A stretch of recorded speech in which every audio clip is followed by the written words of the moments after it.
At 38, changing everything felt terrifying, the teacher whispered, hiding the bruises left by her husband. Her little son and dying father were her only support. Until a quiet man in uniform appeared. Hello, friends. Welcome to our channel.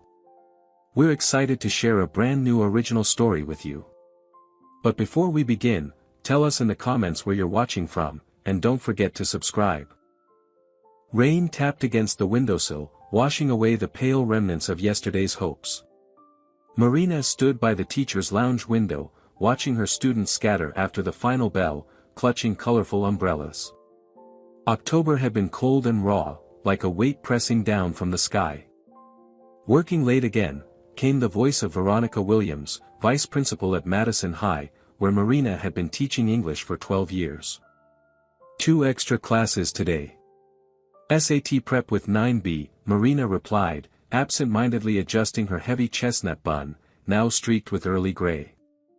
You're 38, Marina. You need time for yourself too.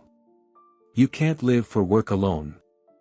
This work is what we live on, Marina said with a bitter laugh. Mike's growing. He needs so much now. And all we own is an eternal mortgage on a castle in the clouds. Her phone rang. Andrew lit up on the screen. Yeah. Marina answered, weary. What time are you done? Her husband asked, voice distant, like he was multitasking. After 7. I've got 2 extra sessions now. Anything to eat? Yesterday's stew and potatoes are in the fridge. Heat it up, for yourself, and for Mike. Fine, Andrew muttered, then hung up without a goodbye. Marina closed her eyes for a second. 8 months of unemployment had turned her once energetic husband into a bitter, restless ghost. Andrew's job hunting, she'd tell co-workers, parents, even herself. But the truth was, he sat in front of his screen for hours, scrolling forums, rereading job posts, rarely applying. Not my level. Pay's a joke. Office is too far, he'd say, excuse after excuse. Meanwhile, bills stacked up. Rent alone ate nearly half her salary. Miss, may I go to the base room? Stephen, one of her seniors, grinned mischievously, mangling the words on purpose. In English. No mistakes this time, Marina shot him a look, though she was secretly amused by his attempt to dodge grammar tests. May I go to the restroom, please? He corrected himself, stressing all the wrong syllables. Yes, you may. 5 minutes. Her phone buzzed again. Marina, Mike has a fever, 38.5 degrees Celsius. I stopped by and found him alone, crying. Where are you and Andrew? This is unacceptable. You'll be having dinner at my place. Barbara Peterson. Marina's heart sank. Andrew had left 6-year-old Mike home alone. Again. With a fever. And of course, her mother-in-law always sent texts like formal accusations, cold, impersonal, and damning. Class, go over exercises 45 through 63. I need to make a call. Marina stepped into the hallway. After 3 rings, Andrew picked up. Yeah, I know I was supposed to pick him up, but I had a meeting with a potential employer. Important stuff. In the background, she could clearly hear arcade game sounds. He has a fever, Marina said coldly. Your mother took him in. I'm not calling for excuses, I'm telling you to go there. Now. Be with your son. I can't right now. This meeting could decide my career. Andrew. He's 6. He's sick. He's fine. Your mom's blowing it out of proportion. It's just a cold. Screw your excuses. She hung up, hands trembling. After 8, the janitors started cutting electricity to save power, only the emergency lights stayed on. The safety classroom still had its lights on. Marina peeked through the half-open door and saw an unexpected scene. The new instructor, Sergey Andrews, was helping a group of teens build some sort of obstacle course using desks and chairs. "Alright, Dennis, in a real fire, there'll be so much smoke you won't see past your own hand. That's why you have to feel your way along the wall and stay low to the ground, there's still some oxygen down there." Sergei's voice wasn't loud, but it carried weight, used to giving commands that people obeyed without question. One of the boys, Dennis, the same kid who started a fire in the locker room last year, was now nodding seriously, hanging on to every word. "And what do you breathe when there's smoke everywhere?" asked Nicholas, the youngest, an 8th grader. "Good question." Sergei pulled out a piece of cloth from his bag. "Here's a regular t-shirt. If you wet it and cover your face, it can buy you a few precious minutes. But the most important thing, don't try to be a hero. Your job is to get yourself out and help others if you can, but never take pointless risks." "Have you ever taken those risks?" Dennis asked, almost challenging him. For a split second, Sergei's expression changed. Marina thought she saw a shadow flicker across his face. "I have. And not always for good reasons." He adjusted the collar of his shirt, and Marina noticed a scar disappearing under the fabric. "That's why I teach you to use your head." A floorboard creaked under her foot. Sergei turned. Their eyes met. "Sorry, didn't mean to interrupt," Marina said, suddenly feeling awkward. "You're not interrupting, Marina," he nodded, and for a moment, a small smile softened his stern features. "We're just practicing the basics of survival. Want to join?" "Maybe next time," she smiled back. "I have to go pick up my son." Barbara Peterson's apartment smelled like heart meds and chicken broth. Finally, her mother-in-law peeked out of the kitchen, wiping her hands on a flowery apron. "It's almost 9. The child's been worried sick. How's Mike?" "Well, 99.3 Fahrenheit. We finally brought it down. And Andrew, your husband, my son," she stressed the words, "showed up just an hour ago. He's in the room with Mike now." "I don't understand, Marina, how could you leave a sick child alone?" She pursed her lips, ladling soup into a bowl.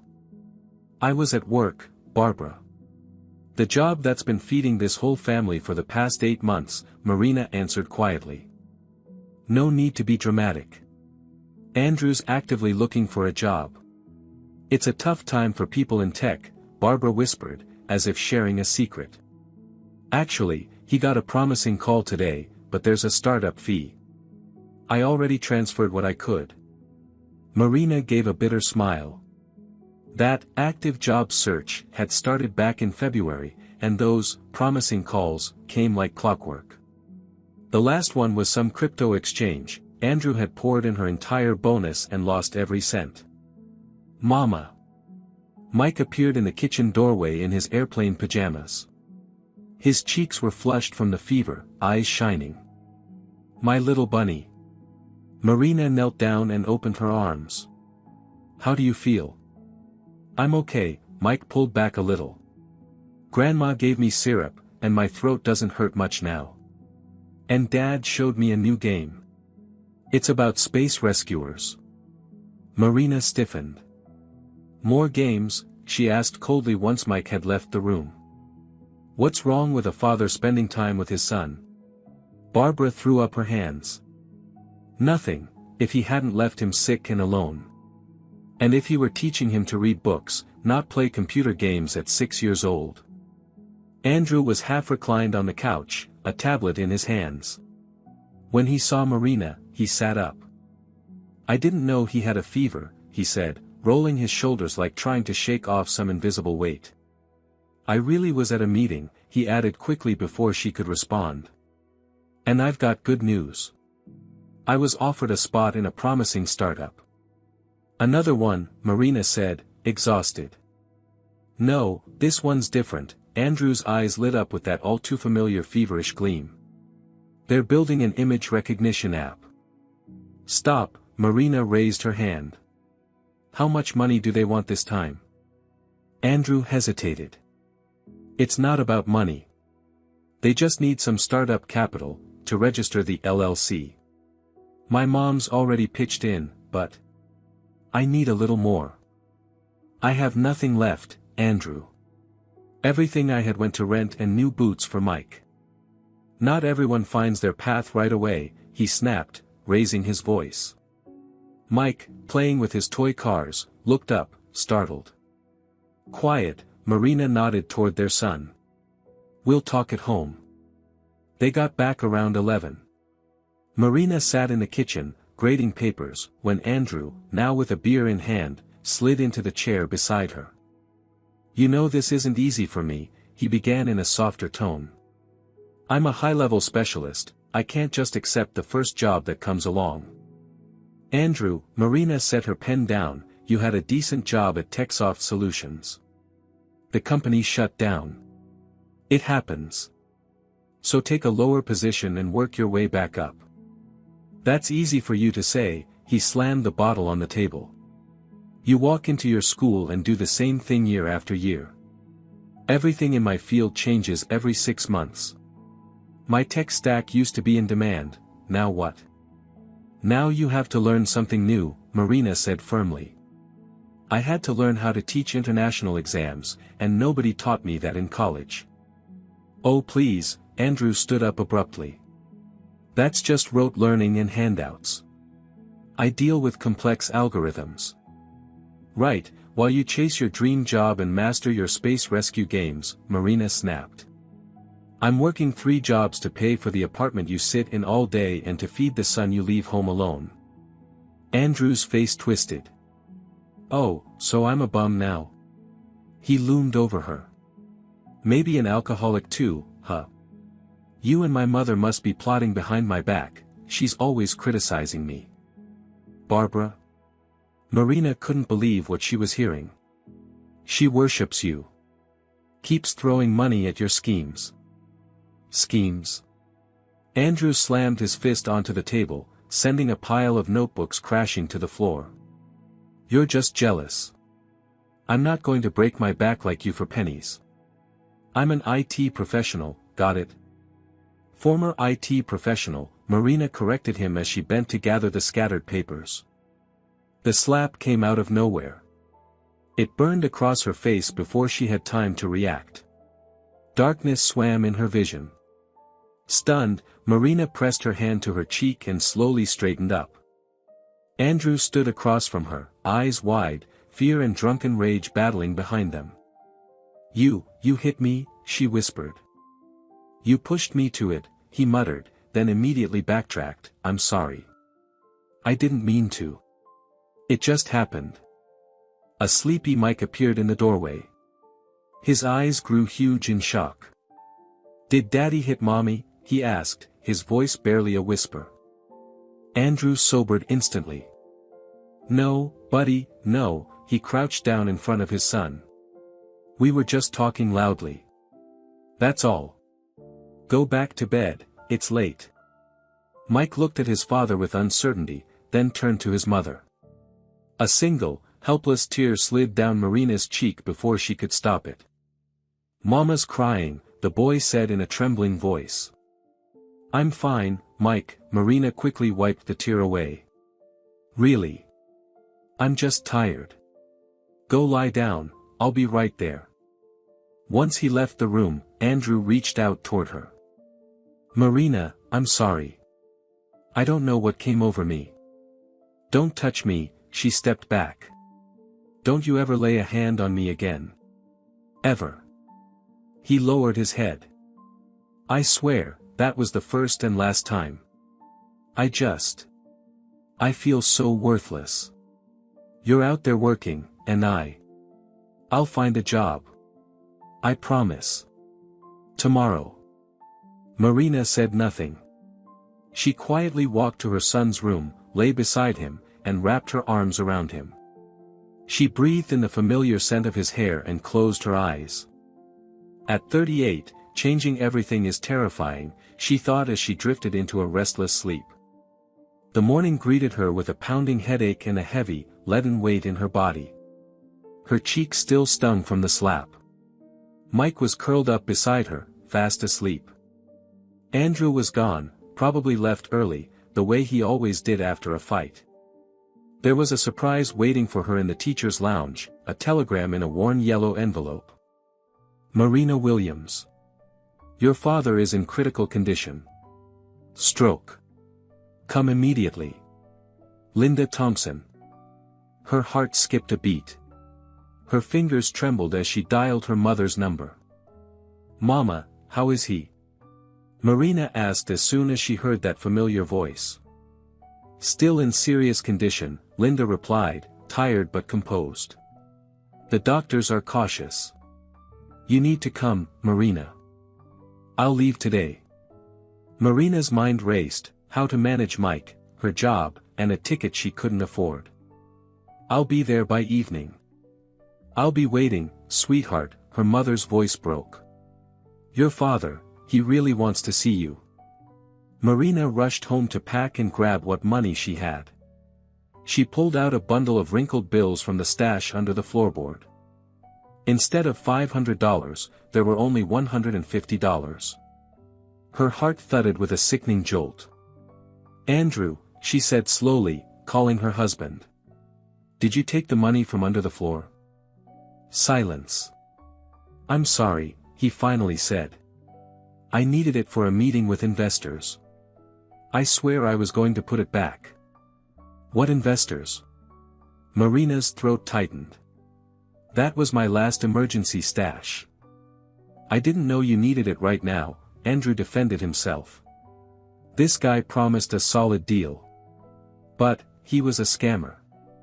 I already filed a report with the police. Marina slid down the wall to the floor, covering her face with her hands. What am I supposed to do now, she whispered.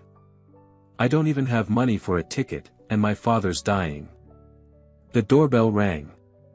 Marina opened it, and froze in shock. Sergey. Sorry to drop by, the survival training teacher stood there awkwardly, shifting from foot to foot. You left your planner and some things in the lounge. Thought you might need them. He handed her the bag with her documents and classroom journal, things she'd forgotten in her rush. Marina took it automatically, unable to hide her tear-reddened eyes. Thank you, she murmured. Sergey studied her face. Something else happened. No, Marina shook her head. But then, unable to hold it in, she burst out, I don't have money for a ticket. My husband spent my savings.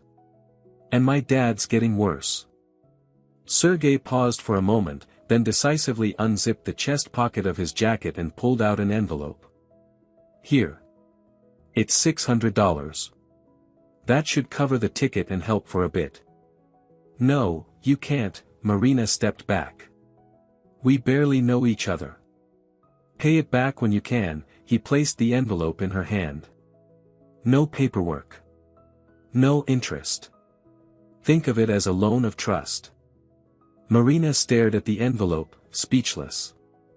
Why, was all she could manage. Sergey just shrugged. His calm gray eyes met hers, steady and kind. Because too many people in this world turn their backs on someone else's pain. And I've carried the consequences of that kind of indifference on my own shoulders, Sergey said, nodding toward her hand. Take it, and wish your father a speedy recovery from me. He turned to leave, but Marina called after him. You don't even know my address. How will I pay you back? We'll see each other at school, he replied simply, gave a small wave, and headed down the stairs. The money burned in Marina's hand, $600, neatly folded in an envelope. Half her monthly salary. From a man she barely knew. Standing in her doorway, she could still hear Sergey's footsteps fading down the stairwell.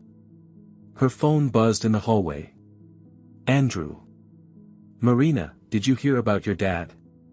I've called everyone, no one can lend us anything, he said, sounding guilty. I've already taken care of the money, she replied coldly. How? From where? There was suspicion in his voice. It doesn't matter. Can you stay with Mike while I'm gone? A pause. Of course, Andrew finally said.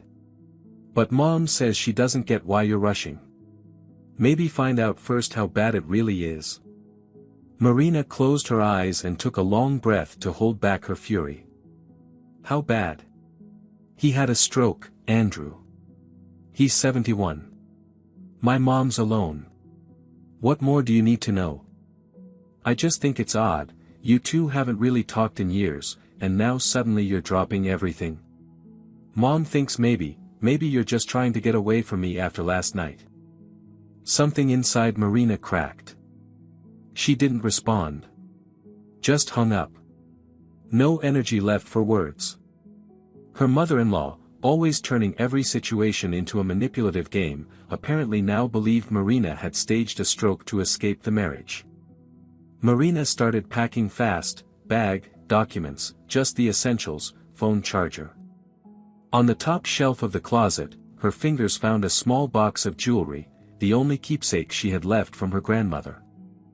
For a rainy day. She slipped the box into her bag and felt a sharp pang of guilt. She might have to sell it, to repay Sergei. On the kitchen table, she left a note for Andrew. Train 148, departs 6:40 p.m. Mike's still sick, don't forget his syrup. Warm clothes are in the right-hand closet. Call if needed. The school hallway smelled like wet coats and bleach. November cold crept down her collar, straight into her bones. In the teacher's lounge, Veronica listened to her rushed explanation about her father and gave a firm nod. Of course, Marina. Family comes first. We'll figure out substitutes. Thank you. Marina exhaled in relief, but then her voice broke, and tears welled up against her will. Veronica looked around awkwardly, then whispered. Hey now, don't cry in front of the kids, but here, it's okay. She gave Marina's shoulder a hesitant pat. Sergei appeared in the doorway. He froze when he saw Marina crying. Their eyes met for a brief second before she quickly turned away, wiping at her tears. Marina's going away for a while, her father's very ill, Veronica explained to Sergei. We'll need to divide her classes among the English staff. Sergei nodded. After a pause, he walked up to Marina. You managed to get the money for the ticket, he asked quietly. Yes. Thanks to you, she nodded, embarrassed. Really, thank you. Can I help with anything else, he asked suddenly. Maybe give you a ride to the station. At the train platform, Sergei reached into his pocket and pulled out a small keychain, a worn metal figure that looked like a wolf, or maybe a dog. This was my good luck charm when I worked in rescue services, he said, placing it gently in her hand. It helped me get through some impossible situations. Give it to your father. Maybe it'll help him too. Marina looked at the tarnished metal, surprised. But it's yours, she began. Charms exist to be passed on, to those who need them more, Sergei smiled. For a moment, his usually serious face lit up, looking almost youthful. As the train pulled away, Marina sat by the window, clutching the weighty little keychain in her hand, the charm from a man who somehow always seemed to do the right thing. In the bleach-scented corridor of the hospital, Linda looked tired and frail. Her hug lasted long. Two women, joined by shared pain, quietly holding each other up. How is he, Mom? Marina finally asked, pulling back. He's been conscious for 2 days, Linda dabbed her eyes with a tissue. His right side's completely paralyzed, and he can barely speak. But his eyes are alive. He recognizes people. Marina carefully stepped into the room. Her father lay under a white hospital sheet, his skin nearly the same color. The right corner of his mouth sagged, one arm twisted awkwardly, but his left eye was alert and sharp. When he saw her, Victor Thompson twitched, trying to sit up. Easy, Papa. Don't move, Marina sat gently on the edge of the bed, taking his good hand in hers. I'm here. Everything's going to be okay now.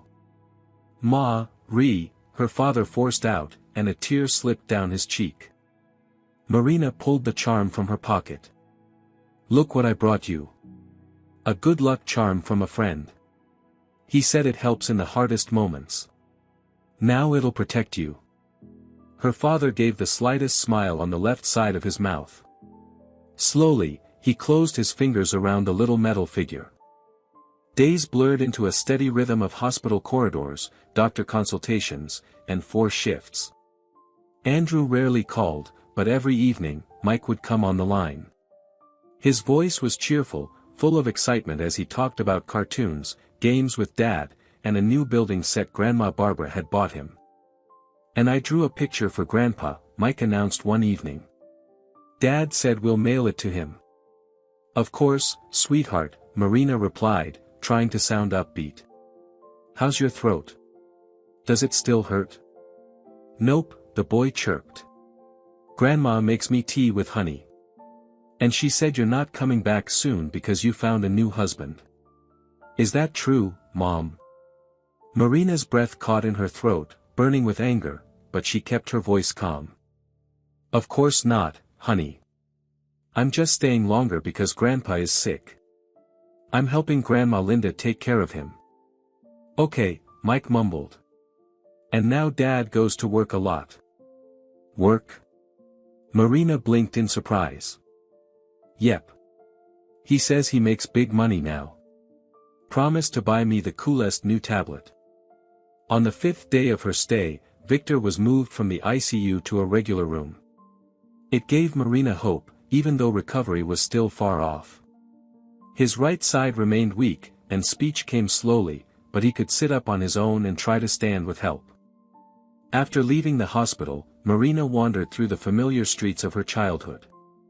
Near the local school, she spotted a group of teenagers in bright orange vests, cleaning up branches left by a recent storm. One tall man stood out among them, clearly in charge. She froze. Sergey? No way. But it was him. The same calm, direct gaze. The same posture, like a soldier. The same quiet confidence in every movement. When he saw her, he paused, said something to the teens, and walked over. Good afternoon, Marina, he greeted her like it was the most ordinary thing. How's your father? Better. He's out of ICU now, Marina said, still stunned. But, what are you doing here? Regional Rescue Skills Competition, Sergey nodded toward the teens. I'm with the youth team. We stayed an extra day to help clean up after the storm. He said it evenly, but something in his eyes told Marina there was more to it. And this, he added, pulling a paper bag from his pocket, is medicine for your father. Susan Miller told me it's hard to get these locally. Marina took the bag, glanced inside, expensive imported meds for stroke recovery. Friends helped. I still have some connections in the pharmaceutical world from my rescue days. She stared at him, overwhelmed. This man had traveled hundreds of miles to bring her father medicine. Thank you, was all Marina could say. I don't even know how to repay you. It's nothing, he shrugged lightly. Just basic human decency. Basic human decency, in a world where that phrase had nearly lost all meaning. But looking into his steady gray eyes, Marina knew, he meant it. I'm free until evening, Sergey said suddenly. Care to show me the town? They walked through the park, feet rustling through piles of fallen leaves. Marina told him about her father, about the small victories. Today he fed himself with a spoon for the first time. Yesterday, he tried to take a few steps. Do the doctors think he can fully recover? Sergey asked. They say it's different for everyone, Marina sighed. But what matters is, he's fighting. And you know what's funny? He won't let go of your charm. Takes it with him to every procedure. Then it'll work, Sergey said with quiet certainty, smiling. Tell me about you, Marina asked suddenly. You were a rescuer, how did you end up teaching? Sergey looked out over the water. I served 15 years in the rescue unit, he began. The last 7 with a special ops team. We were sent to the hardest zones: earthquakes, floods, industrial disasters. He spoke about his last mission in the mountains. An avalanche had buried a tourist camp. Sergei misjudged the terrain and sent a team into what seemed like a safe area. A second avalanche hit. 3 teammates died. After that, I couldn't go on, he said, eyes fixed on the distance. Doctors diagnosed me with PTSD. Told me to change careers. A friend suggested working in schools, teaching kids what I knew. How to survive. He fell silent, and in that pause Marina could hear what he wasn't saying. Maybe this was his way of making peace with those he couldn't save. And your family? She asked gently. Gone, Sergei said with a small, dry laugh. My wife left a year before that. Said she was tired of meeting a different man every time I came back from a mission. Tired of wondering if I'd come back at all. Marina couldn't help but think of her own marriage. Andrew, always physically present but emotionally distant, lost in his dreams of a future that never arrived. And did you understand her? She asked quietly. Yes, Sergei replied simply. It was honest. You can't expect someone else to carry your pain.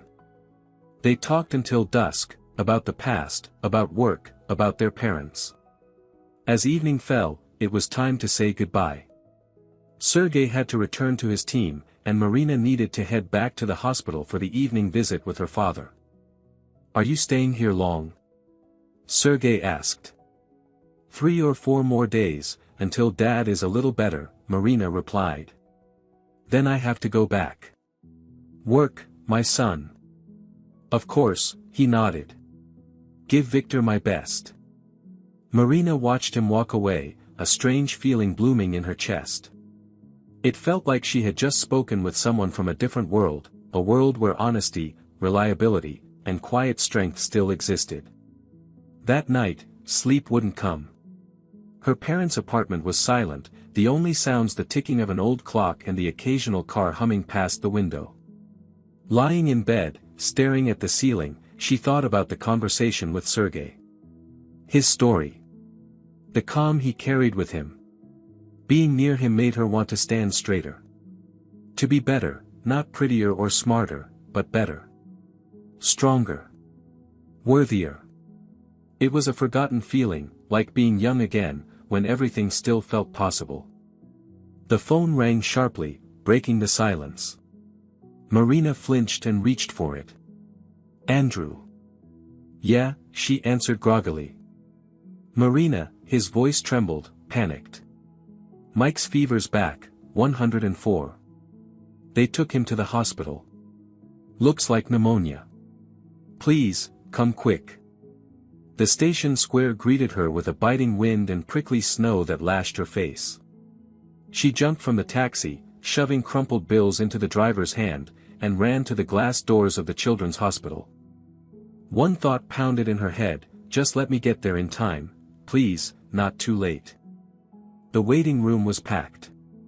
Sniffling kids, anxious moms, tired nurses. The smell of disinfectant mixed with the citrusy scent of someone peeling oranges in a corner. Mike Williams. 6 years old. Brought in yesterday. Pneumonia, Marina blurted to the nurse at the desk, barely keeping her voice from shaking. 3rd floor. Pulmonology, the nurse said, giving her a knowing look. Your husband and his mother have been up there all day. In the elevator, Marina leaned against the cold metal wall. She was running on fumes, sleepless night on the train, another long ride in a taxi, but her fear for Mike pushed through the exhaustion. Please, not both lungs, she prayed. On the 3rd floor, she spotted Barbara immediately. Her mother-in-law was fussing over a bag of homemade food on a side table, simultaneously scolding a nurse. I worked 30 years in hospital accounting, young lady, I know the regulations inside out. The child's running a fever, and you give him cold juice? She stopped mid-sentence when she saw Marina, then raised her hands with dramatic flair. Look who finally decided to show up, she snapped. The child's been battling pneumonia for 2 days, and his mother's off on a trip. Marina stepped forward and hugged her. Barbara stiffened in surprise. There was no strength left for a fight, just fatigue and worry. "Where is he? What do the doctors say?" Marina asked. "There," Barbara nodded toward the room. "Andrew's with him. It's left lung pneumonia. At least it's not both." Marina peeked into the room. On the narrow hospital bed lay Mike, thinner, pale. Andrew sat beside him, eyes glued to his phone. "Mama?" That weak voice nearly shattered her. "I'm here, baby." Marina rushed to his side, gathering his hot, fragile body into her arms. Andrew looked up, his face caught between relief and guilt. "You got here fast," he said, getting to his feet with an awkward smile. "I'll wait in the hallway with Mom. You two talk." "Mom, it burns inside," Mike whispered after Andrew left. "And it's hard to breathe, like there's a rock on my chest." "I know, sweetheart, I know." Marina stroked his forehead, noticing how much older he suddenly looked. Sunken eyes, sharp cheekbones. "But now everything will be okay. I'm here." She kissed his forehead and stepped out to speak with Andrew. Under the hallway's harsh fluorescent lights, Andrew looked worn out. Unshaven, bags under his eyes, shirt wrinkled from 2 days of wear. "What happened?" Marina asked, trying to keep her voice calm even as fury boiled inside her. Andrew looked away. Mike was getting better. The fever was gone. "I left him home for a few hours. I had to meet with Paul about a job. When I came back, he was burning up, gasping for air. I called the ambulance right away." "How long was he alone?" Her voice dropped dangerously. 3 hours. "Maybe 4, Andrew muttered with a shrug. "I thought he'd nap. I had to go, Paul offered me a real job. Good pay, finally. Just needed a nap. He's 6. Alone at home. After being sick." Every word felt like a stone in Marina's throat. "If you hadn't left, none of this would have happened," Andrew snapped. "I had to handle everything by myself."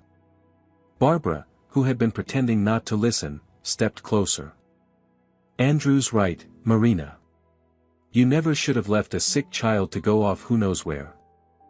"I left to see my dying father," Marina whispered, fists clenched. "And you know that, Barbara." "Well, he didn't die, thank God," Barbara shot back, "but your son almost ended up in intensive care." The hospital days blurred together. IVs, injections, temperature checks, nebulizer rinses, Marina barely left Mike's side. She caught sleep in short bursts, slumped in an uncomfortable chair with her head resting against his bed. Andrew showed up only briefly and always had an excuse: work, a meeting, errands for his mom.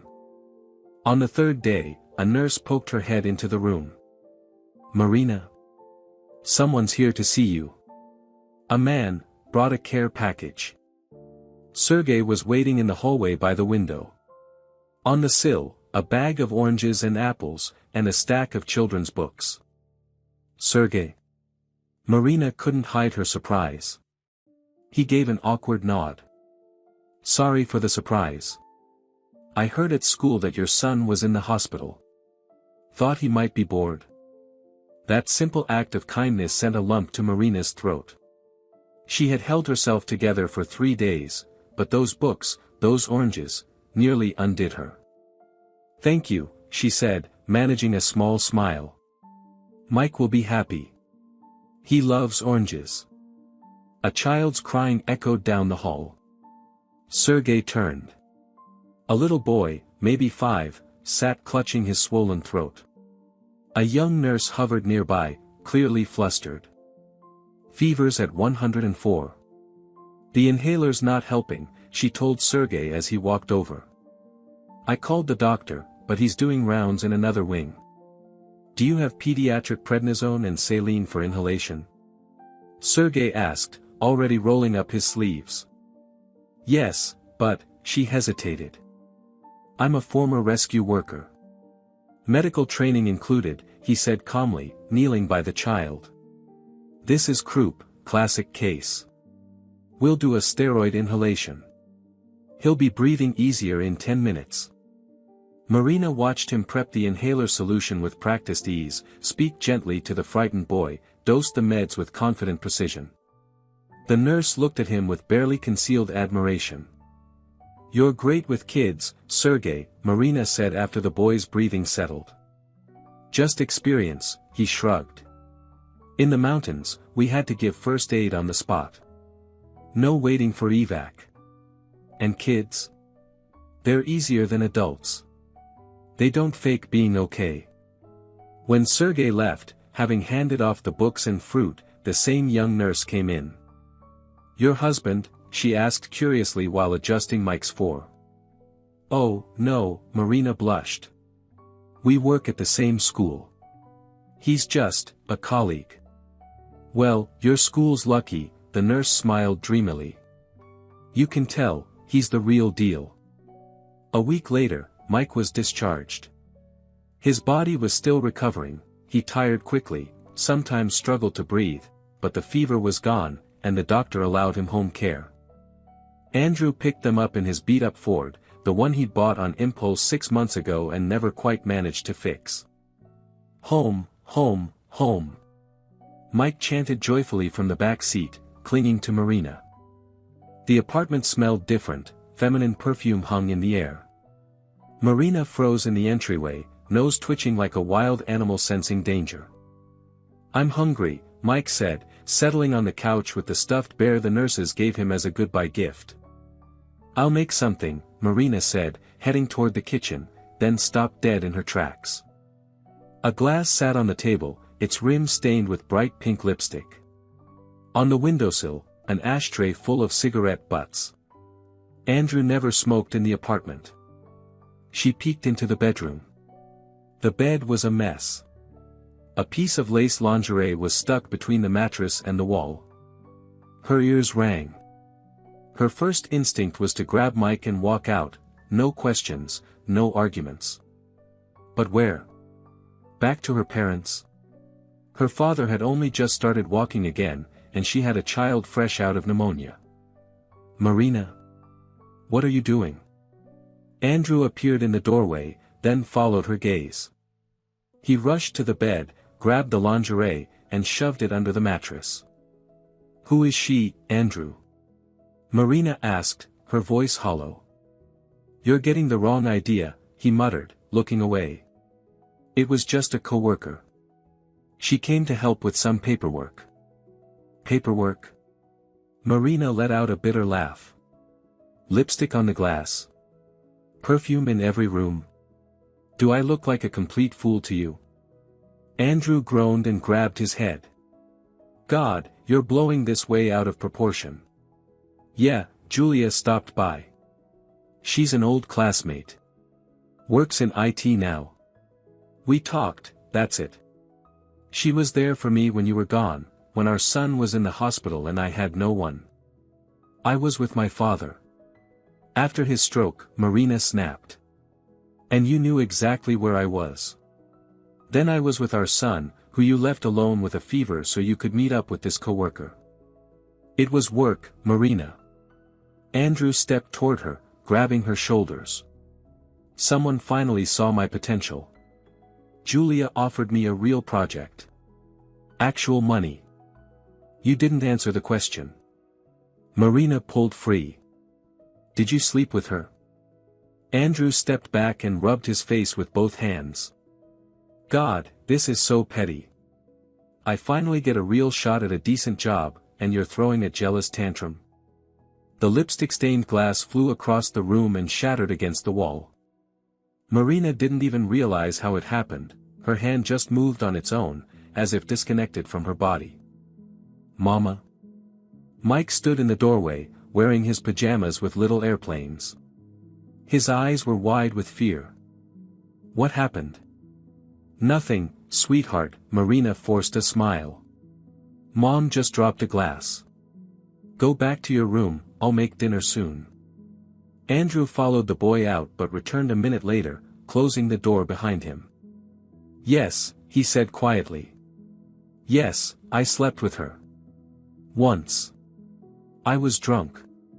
You were gone, and I wasn't thinking.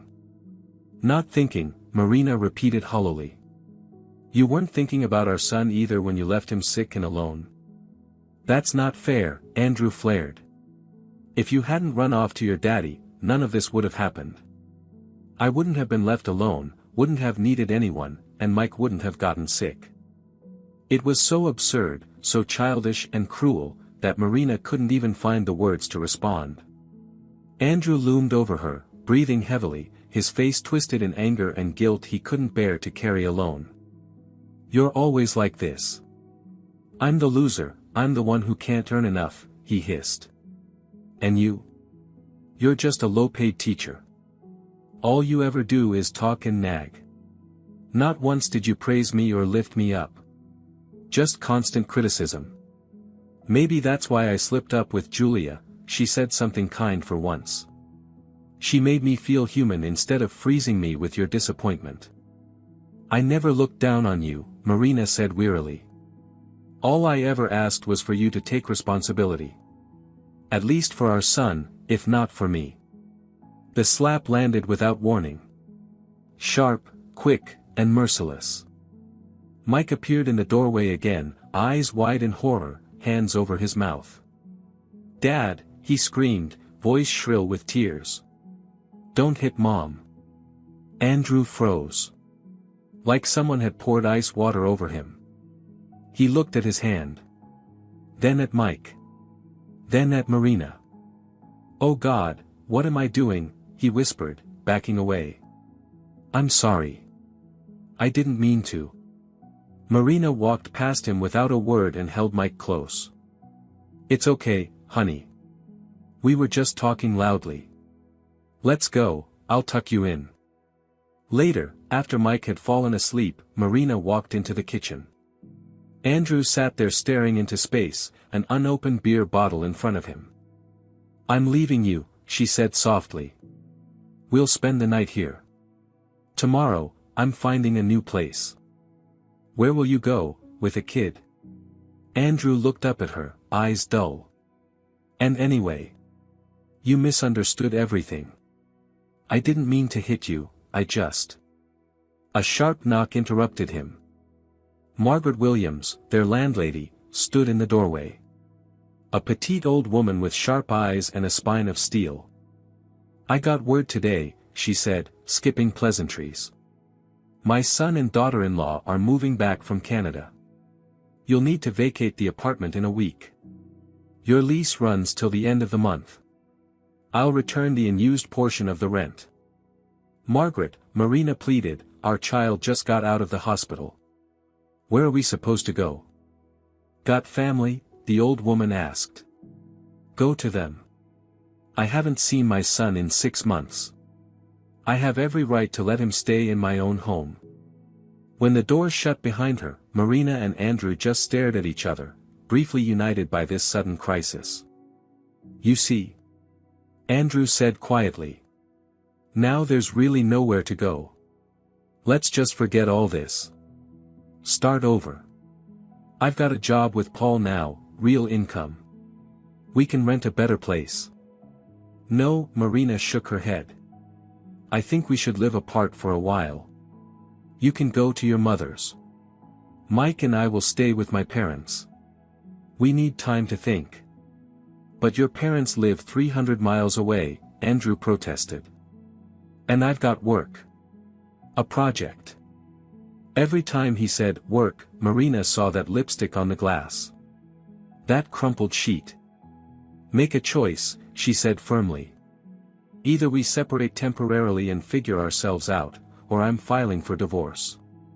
Right now. Back at school, Marina faced another unpleasant surprise. Evelyn Clark, the vice principal with 30 years of seniority, called her in for a formal talk about her unexcused absence. You were gone for over a week, Marina, Evelyn said sharply, lips pursed. And you didn't even call. I was in the hospital with my son, Evelyn, Marina replied, exhausted. He had a serious case of pneumonia.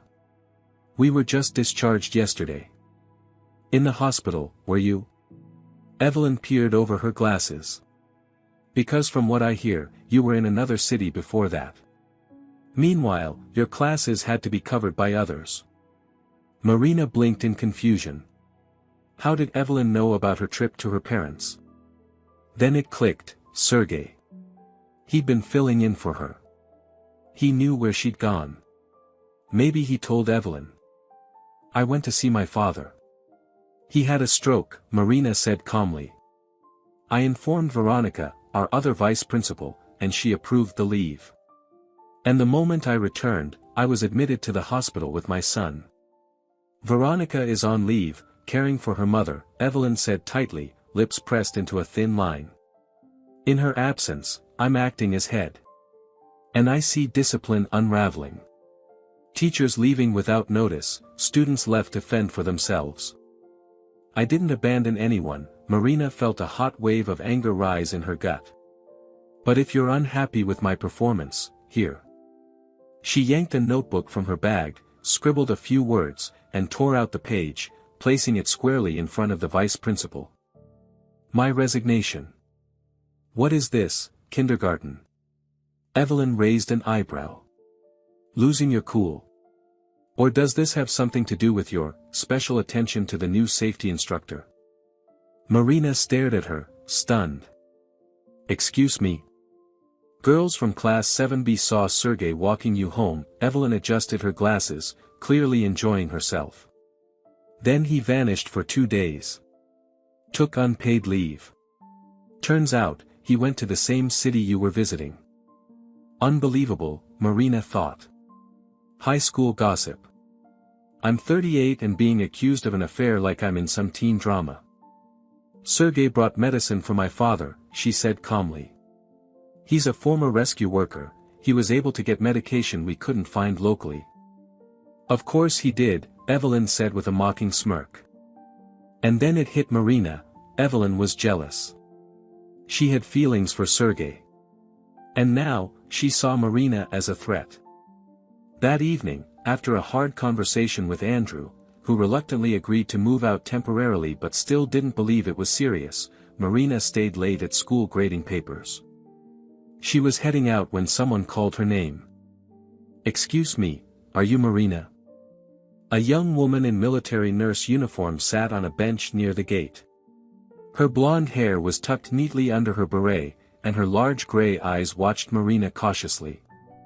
Yes, Marina paused. And you are? Anna, the girl stood and smoothed her skirt. Annie. It's hard to explain. I'm the girlfriend of Sergei's brother. He died during a rescue mission in the mountains. I'm so sorry, Marina replied automatically, though a heavy sense of dread already pressed against her chest. No, you don't understand, Annie said, nervously licking her lips. I'm pregnant. Sergei feels it's his duty to take care of me. He asked me to marry him. Marina just stared, trying to process the words. I saw you two together, Annie went on. And I could tell there's something between you. But please, don't ruin what we have. I'm carrying a child. Sergei is a man of duty, he'd never leave me, but I can see how drawn he is to you. The world tilted for a second. The air felt thin. Marina gripped the school's fence to keep from falling. Sergei was getting married. To his late brother's girlfriend. Who was having his baby. And he'd said nothing. Just disappeared after walking her to the hospital with Mike. I'm not trying to ruin anything, Marina said quietly. I had no idea. He didn't tell you? Annie sounded surprised. That's strange. I thought that's why you've been avoiding him these past few days. How does she know I've been avoiding him? Marina wondered. Even this has become part of the school gossip. I wish you both the best, she managed to say, turning to go. And an easy delivery. December dusk came early. By 4, The streetlights were already glowing, and the wind chased brittle fragments of the first snow across the frozen puddles. Marina hurried across the schoolyard, pulling her coat tighter, when she spotted Sergei walking toward her, cutting across the basketball court. Instinctively, she turned toward another exit, but he had already seen her. "Marina," he called. "Wait." Something tightened inside her, a mix of hurt, disappointment, and, though she hated to admit it, a pull she still felt toward him. But the story about Annie, the baby, the upcoming wedding. She stopped in her tracks, not turning around. "I need to talk to you," Sergei said as he got closer. His breath formed clouds in the frosty air. "You've been avoiding me. Not answering my calls." "Congratulations on becoming a father," Marina said, forcing a polite smile. "Best wishes to you and Annie. You're a noble man." Sergei froze. His face changed in an odd, unreadable way. "What? What are you talking about?" "No need to pretend nothing happened," she shook her head. "Annie told me everything. The wedding. The baby. I understand, really. Now, if you'll excuse me, I'm late." Her phone rang again. It had been buzzing all day, always the same name on the screen, Sergei. Marina hit decline and hurried toward the bus stop, leaving him standing in the middle of the empty court, confused and silent. The communal apartment Marina had moved into with Mike smelled of cats and fried potatoes. In the shared kitchen, barely big enough for 4 tables, there was never peace. Neighbors came and went, boiling water, cooking, arguing. The loudest of them all was old Bill, the handyman from the building management company, who brewed moonshine in an enamel pot and shouted curses at the TV while watching hockey. Their room, just 12 square meters divided in half by a wardrobe, was small but tidy. Marina had dug up some old floral curtains at a flea market to cover the peeling walls. Mike had taped up his drawings and photos. In one corner sat Marina's thin mattress. In the center of the room stood Mike's little bed, proudly decorated with his airplane cutouts. "Mama, when are we going back to our home?" he asked sometimes, rolling around on his bed. "There's no more our home, honey," Marina would say gently, laying out her teaching books on the small desk. "This is where we live now. See? It's cozy. The neighbors are kind. The school's close." Mike nodded, but not with much conviction. At 6.5, he already understood that adults don't always tell the truth, especially when they're trying to make you feel better. December evenings fell quickly. By 4 o'clock, the streetlights were already glowing, and the wind chased shards of the first snow across frozen puddles. Marina hurried across the schoolyard, wrapping her coat tighter around her. She spotted Sergei walking toward her across the basketball court. Instinctively, she turned toward another exit, but it was too late. He had seen her. "Marina," he called out. "Wait." Something clenched inside her, a knot of hurt, disappointment, and, if she was honest, a reluctant pull toward him. But the lie about Annie, the baby, the wedding. She froze in place, not turning around. "I need to talk to you," Sergei said, coming closer, his breath forming small clouds in the cold. "You've been avoiding me. Ignoring my calls." "Congratulations on becoming a father," Marina said, forcing a smile. "I wish you and Annie all the best. You're a very honorable man." Sergei stopped, confusion washing over his face. "What? What are you talking about?" "No need to pretend," she replied, shaking her head. "Annie told me everything, the wedding, the baby. I get it. Really. But now I need to go." Her phone rang again, it had been buzzing all day, always showing the same name. Marina hit decline and walked off toward the bus stop, leaving Sergei standing alone on the empty court, completely bewildered. The communal apartment Marina had moved into with Mike smelled of cats and fried potatoes. The shared kitchen, barely big enough for 4 tables, was never quiet. Neighbors came and went, boiling, frying, arguing. Especially loud was old Bill, a handyman from the building services, who brewed his own moonshine in a chipped enamel pot and shouted at hockey games on the tiny TV, cursing the referees with creative venom. Their room, 12 square meters, split in half by a wardrobe, was modest but neat. Marina had picked up old cotton curtains at a flea market to cover the stained walls, and Mike had decorated them with his drawings and photos. Her mattress sat tucked into one corner. Mike's small bed took center stage, proudly adorned with airplane cutouts. "Mama, when are we going back to our house?" he'd ask sometimes, rolling around in bed.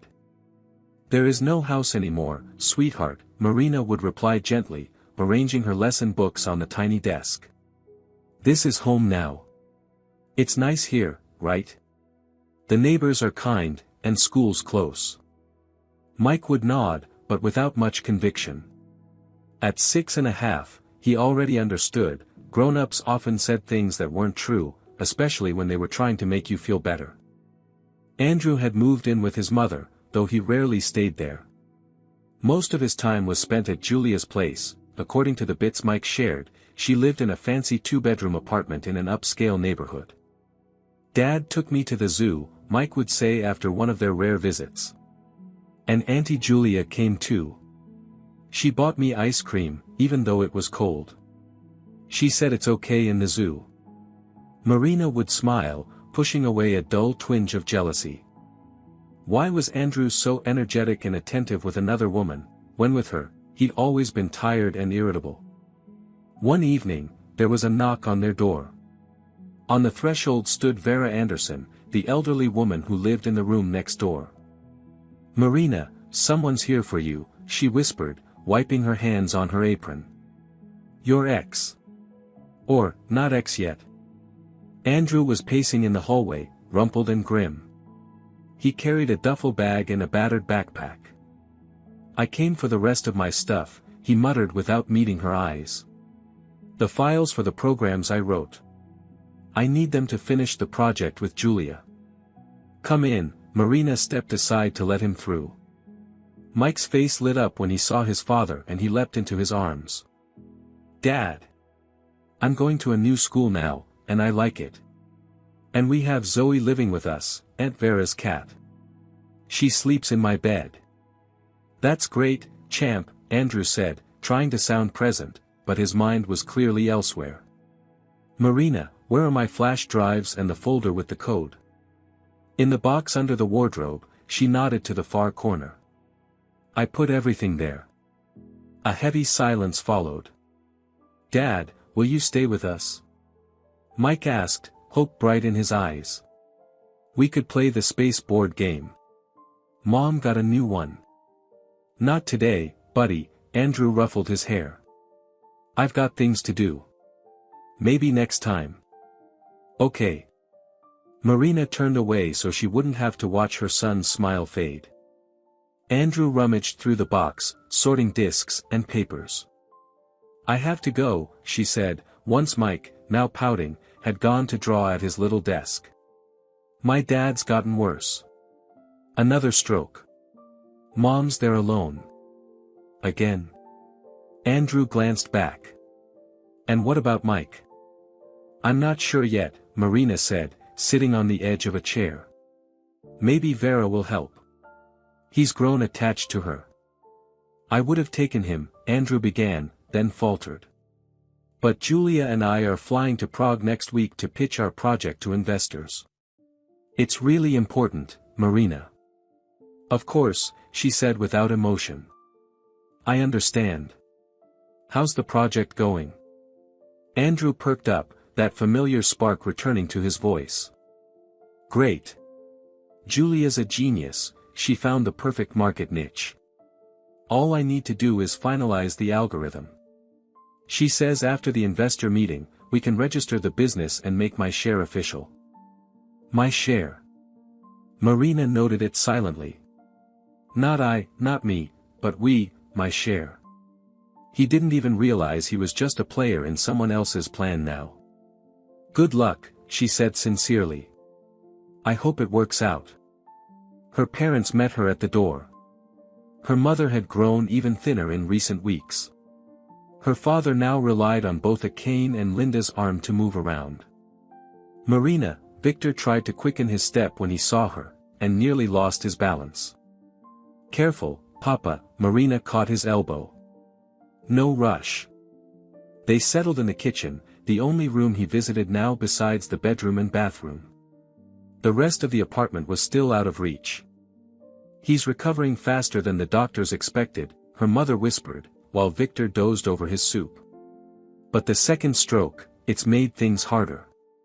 If it weren't for Nicholas Cooper, I don't know what we would have done." "Who's Nicholas Cooper?"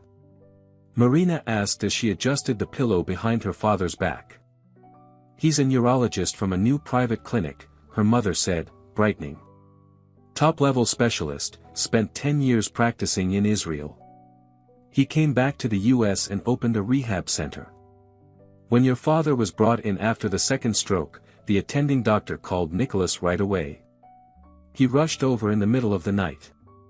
Marina, what he's doing is nothing short of a miracle. New techniques, state-of-the-art equipment." That evening, they went to the hospital. The Renewal Rehabilitation Center was located in an old building that used to be a sanatorium, but inside, it had been completely renovated. Modern machines, therapy rooms, fitness equipment, computers, it all looked like a cutting-edge facility. Victor, beaming with pride, showed Marina how he was doing exercises under the supervision of a young physical therapist. "Look, Marina," he said as he slowly raised and lowered his right arm, the one that had once hung limp and useless. "It's getting better." "Amazing, Papa," Marina hugged him, tears of pride slipping down her cheeks. "Your father's our top hard worker," said a deep voice behind her. "If only we had more patients like him." Marina turned and saw a tall, graying man in his 50s. Wire-rimmed glasses, neatly trimmed beard, calm brown eyes that radiated quiet confidence. "Nicholas Cooper," he said, extending his hand. "You must be the famous linguist daughter Victor can't stop talking about." "Marina," she replied, shaking his firm hand. "Your father's made phenomenal progress," Nicholas said, sitting down beside Victor. "Especially with speech recovery. For this level of aphasia, we usually expect much slower results. But we're using a new approach, combining classic speech therapy with computer-based programs. It's very promising." He spoke with such contagious enthusiasm that Marina couldn't help but warm to him. It was clear his work wasn't just a job, it was his calling. The next few days passed in a blur of hospital corridors and rehab sessions. Wanting to help, Marina volunteered to work with her father using the exercises suggested by the speech therapist. Her background in linguistics turned out to be unexpectedly useful. She quickly picked up the methods for working with patients with speech impairments. "You've got a real talent," Nicholas told her one day, watching her session. "I've been looking for someone with a language background to work with our bilingual patients." He looked at her with genuine interest, and Marina felt her cheeks warm. It had been years since a man had looked at her like that. Andrew had long taken her for granted. And there had been no one else, except Sergei. But she didn't want to think about him now. One evening, coming home late, Marina ran into a young woman on the street who looked strikingly like Sergei. Same gray eyes, sharp nose, defined chin. "You're Marina, right?" the woman asked, stopping her gently by the elbow. "I'm Natalie, Sergei's sister. We need to talk." They stepped into a small cafe on the corner. Natalie ordered 2 teas and nervously twisted a napkin in her hands. "Sergei told me there's been a misunderstanding," she finally said. "About Annie." Marina tensed.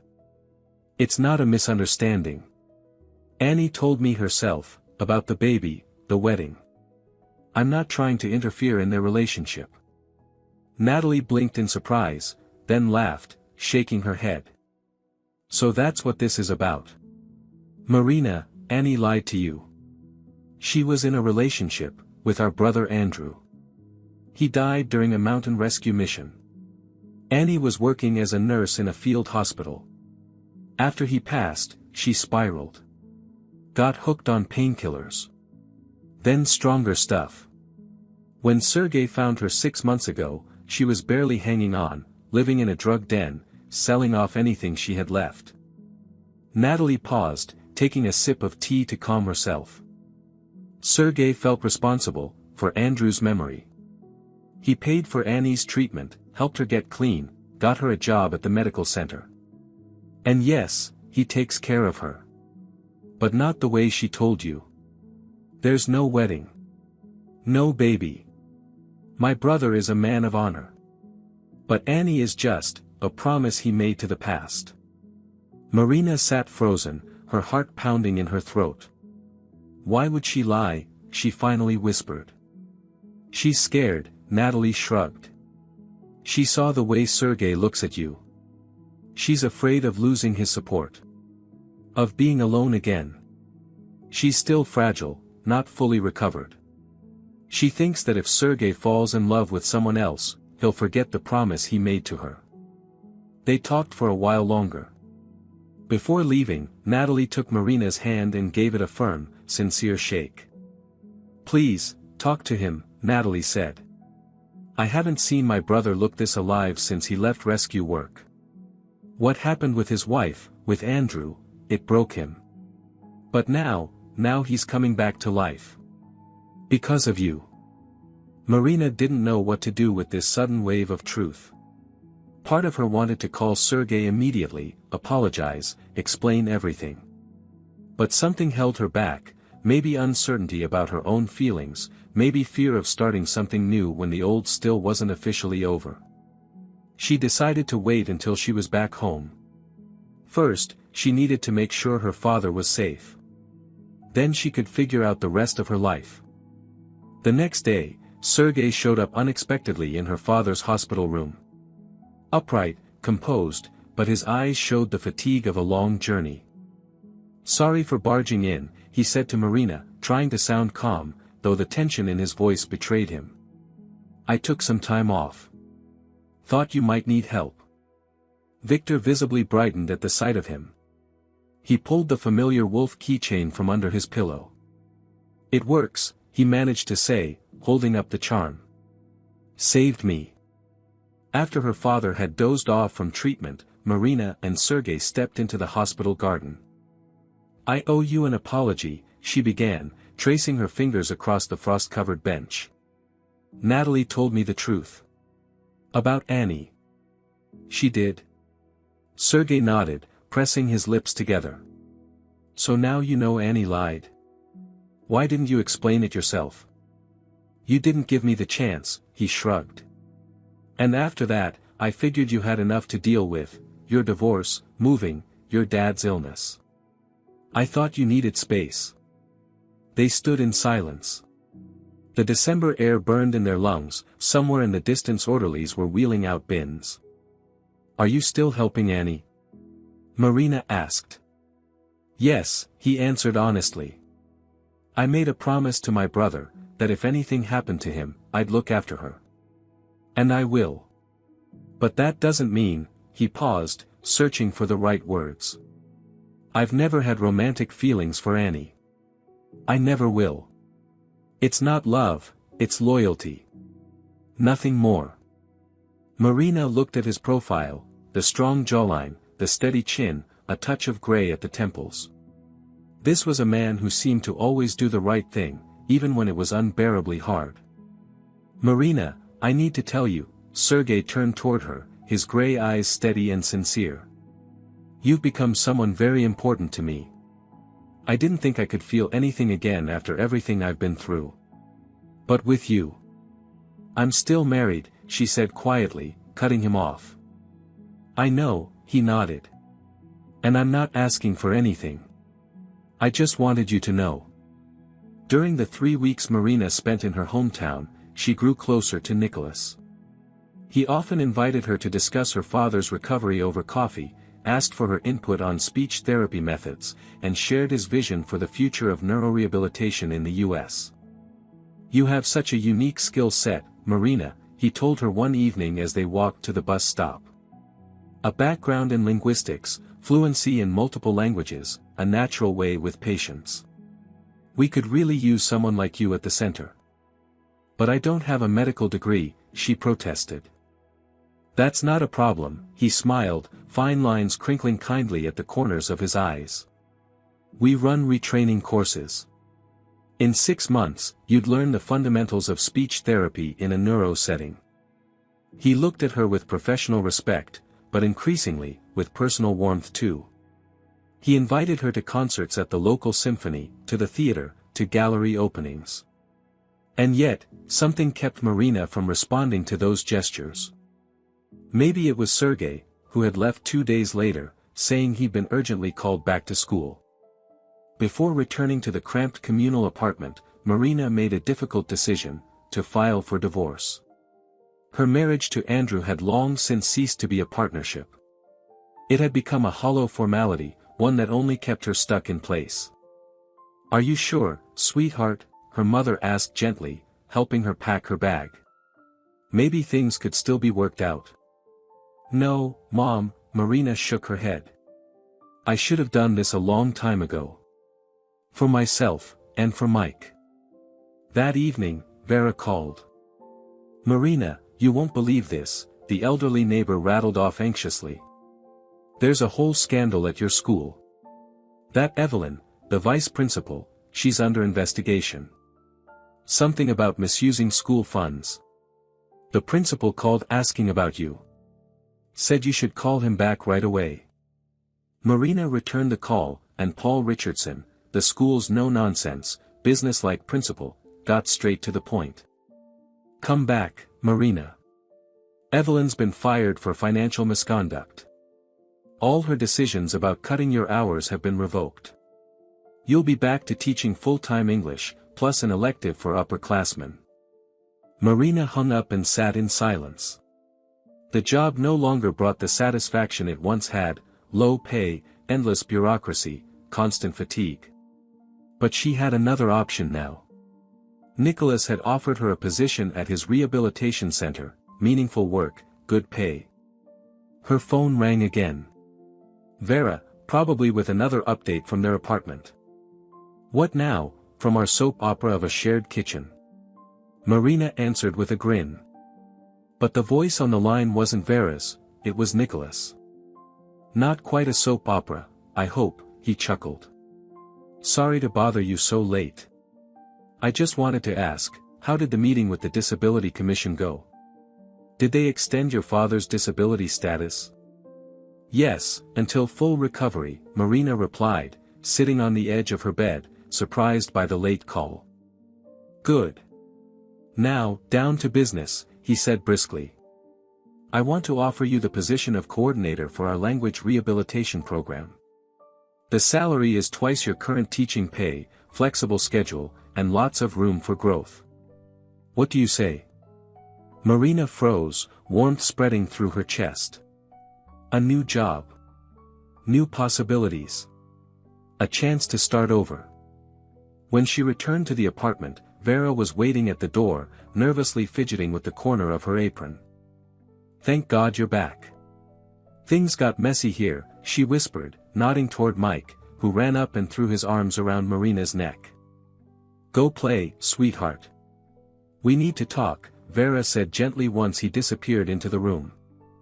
"That Julia of yours showed up," Vera began. "She was a wreck, yelling, hair all over the place. Said Andrew stole some programs off her computer. That the big meeting with foreign investors fell apart. She's filed a police report." Marina's stomach dropped. "Andrew's missing?" "Vanished," Vera nodded.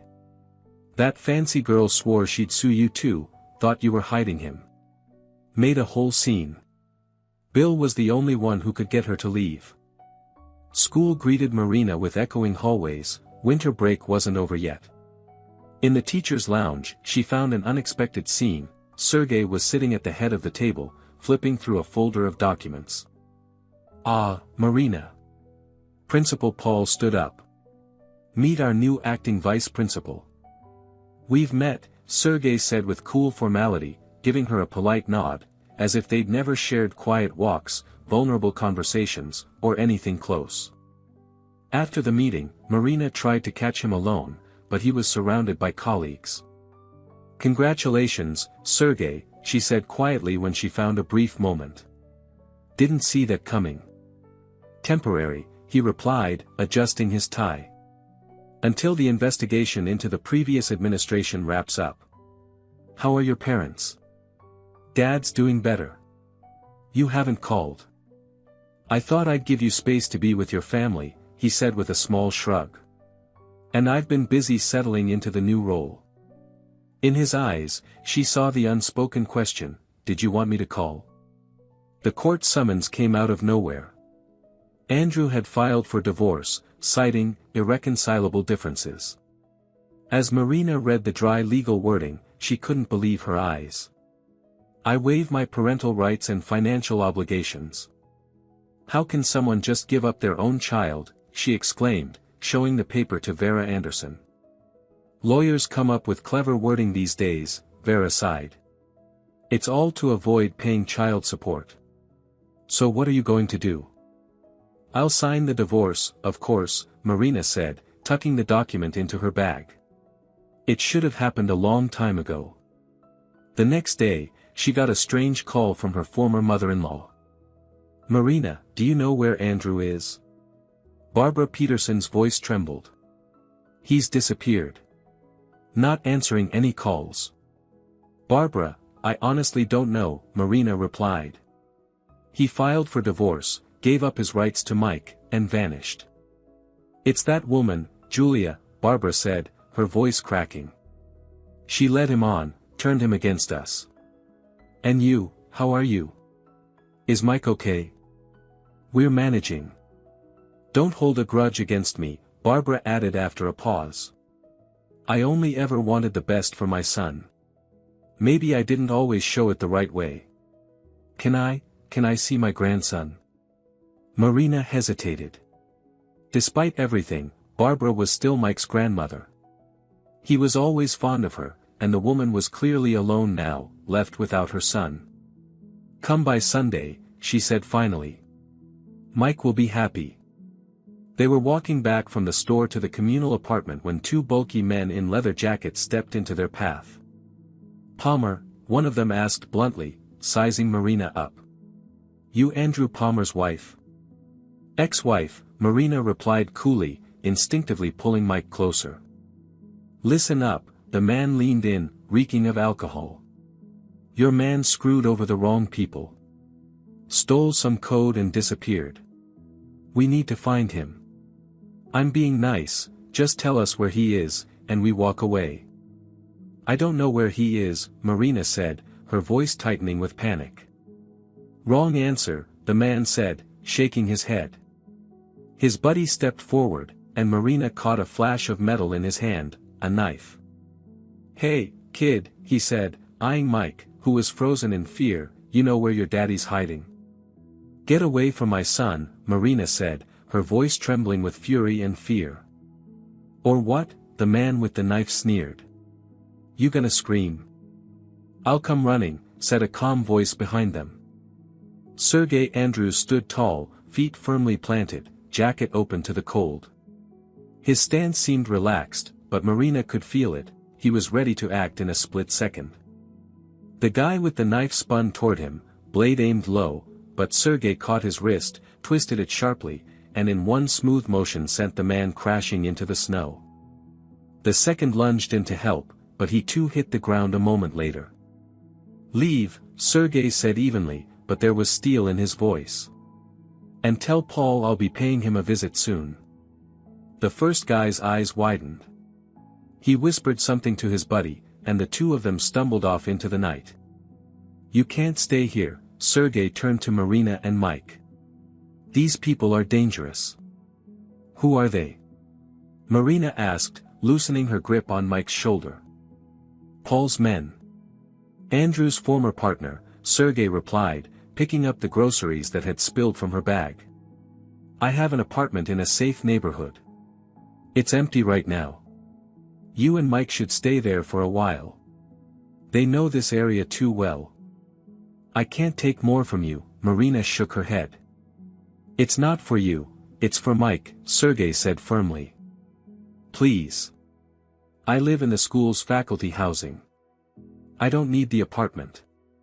In his eyes, she read the unspoken plea, don't argue, this is about keeping your child safe. She nodded. All she could think about was her son. As she prepared for the divorce proceedings, Marina was hit with another blow. Julia had filed a counterclaim, accusing her of aiding Andrew in the theft of intellectual property. Julia Miller claims you knew your husband intended to steal proprietary software, her lawyer said, flipping through the case file. He was an older man, tired-eyed but steady. She's already reported the theft to the police. According to her, the program your husband worked on was developed for international partners. But I didn't know anything about it, Marina's voice trembled. The ground felt like it was shifting beneath her feet. Just then, her phone rang. Andrew, the screen read. Marina, his voice was frantic, breathless, I need to see you. It's urgent. Life and death. Andrew was hunched over a cold cup of coffee in the back corner of a cafe. He looked nothing like the man she used to know, gaunt, unshaven, his eyes darting nervously around the room. I'm in serious trouble, Marina, he said, gripping her hand. His fingers were trembling. Then came the story, twisted and dangerous. Julia worked for a massive international corporation involved in industrial espionage. Paul had been recruiting programmers to replicate stolen software. Andrew, clueless, thought he was working on something original. Then I overheard them, Andrew said, dragging on a cigarette.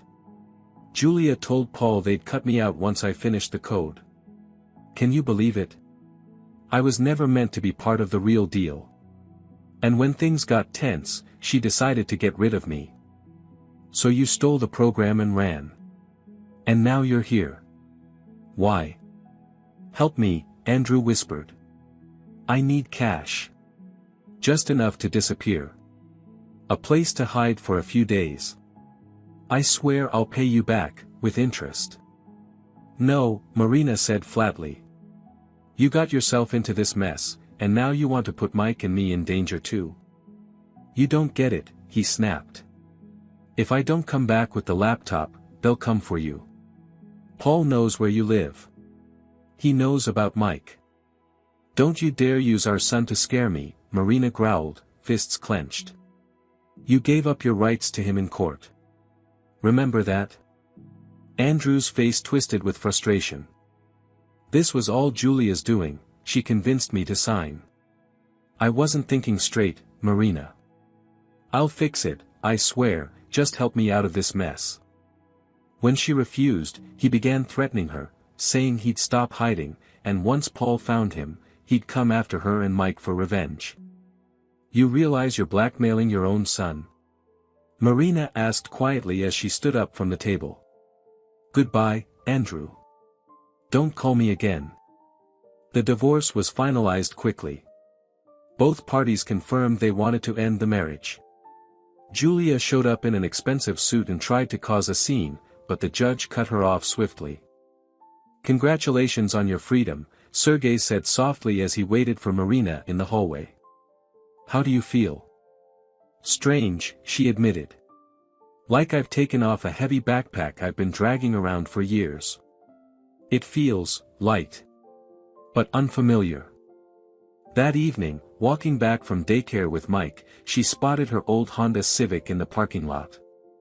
The headlights were smashed, tires slashed, and someone had spray-painted "Give back the programmer" in red across the hood. Marina pulled her frightened son close, silently thanking Sergey for insisting they move. The car had been her only real possession of value, a graduation gift from her parents. Staring at the mangled metal, she felt tears rising for the first time in a long while, tears of helplessness. That same evening, Sergey disappeared without warning. At school, they said he'd taken a few days off. Later, Vera Anderson stopped by their apartment, clearly worried. I saw him talking to some shady-looking men out by the school, she whispered. Then he left with them in a black car. Mike, who had grown deeply attached to Sergei, kept asking about him. "Mom, when is Uncle Sergei coming back? He promised to show me how to tie climbing knots like mountaineers." After the attack and the car vandalism, Mike had become anxious and fearful. He refused to go outside alone, woke up crying at night. A child psychologist recommended a change of scenery, to get him out of the city. That's when an invitation came from Susan Miller, a school friend. "Marina, come visit us for the weekend. It's beautiful here, clean air, and the kids can play together. David will fire up the sauna, we'll have a barbecue." Susan's dacha turned out to be a cozy log cabin by a frozen lake. February's sun had brought a thaw, and the snow was starting to melt. Mike, warmed up and surrounded by calm, began acting like himself again, laughing, running around with Susan's daughter, Alice. "He's coming back to life," Susan said, watching the kids play. "You said he was shutting down completely." By noon, the children begged to go down to the lake to watch the fishermen. "Not too far," Susan called after them. "And stay away from the water, the ice is thin." They were in the kitchen preparing lunch when a desperate scream rang out from the direction of the lake. Rushing to the porch, Marina saw Alice running toward the house, her face twisted in panic. "It's Mike, he fell in." The ice cracked. Marina's heart stopped. Without thinking, she bolted toward the lake, Susan and David close behind. Near the shoreline, a gaping black hole yawned in the ice. Mike was flailing in the freezing water, grasping at the brittle edge, which kept breaking under his fingers. "Mama!" His terrified scream tore through her. "Hold on, baby." Marina tried to run straight to him, but David grabbed her arm. "Stop. You'll fall in too." At that moment, someone burst out of the trees to the right, racing across the snow toward the lake. Stripping off his jacket, he tied a rope around his waist, tossing the other end to David. "Hold it tight. Pull when I give the signal." It took Marina a second to recognize Sergei, exhausted, bruised, shadows under his eyes. He quickly sized up the scene and crawled out across the cracking ice, belly flat to the surface. He slid the rope toward Mike. "Hang on, buddy. Can you wrap it around your waist? That's it. Good. Now stay still, I've got you." When Mike, blue with cold, was finally pulled to safety, Sergei switched into rescue mode. He rubbed the boy down with alcohol, guided his breathing, calmly issued orders to everyone around. "Where did you come from?" Marina asked once the crisis had passed and Mike, wrapped in blankets, was dozing in the next room. "I was looking for you," Sergei said, his face pale with exhaustion. "I had to warn you, and tell you I decided to call in some favors, to deal with Paul. That's why you disappeared." Marina handed him a mug of strong tea. "Yes," he nodded, taking it gratefully. "I got in touch with some old colleagues and paid Paul a visit. Let's just say, we had a little preventive conversation. Turned out Paul had been deceived too.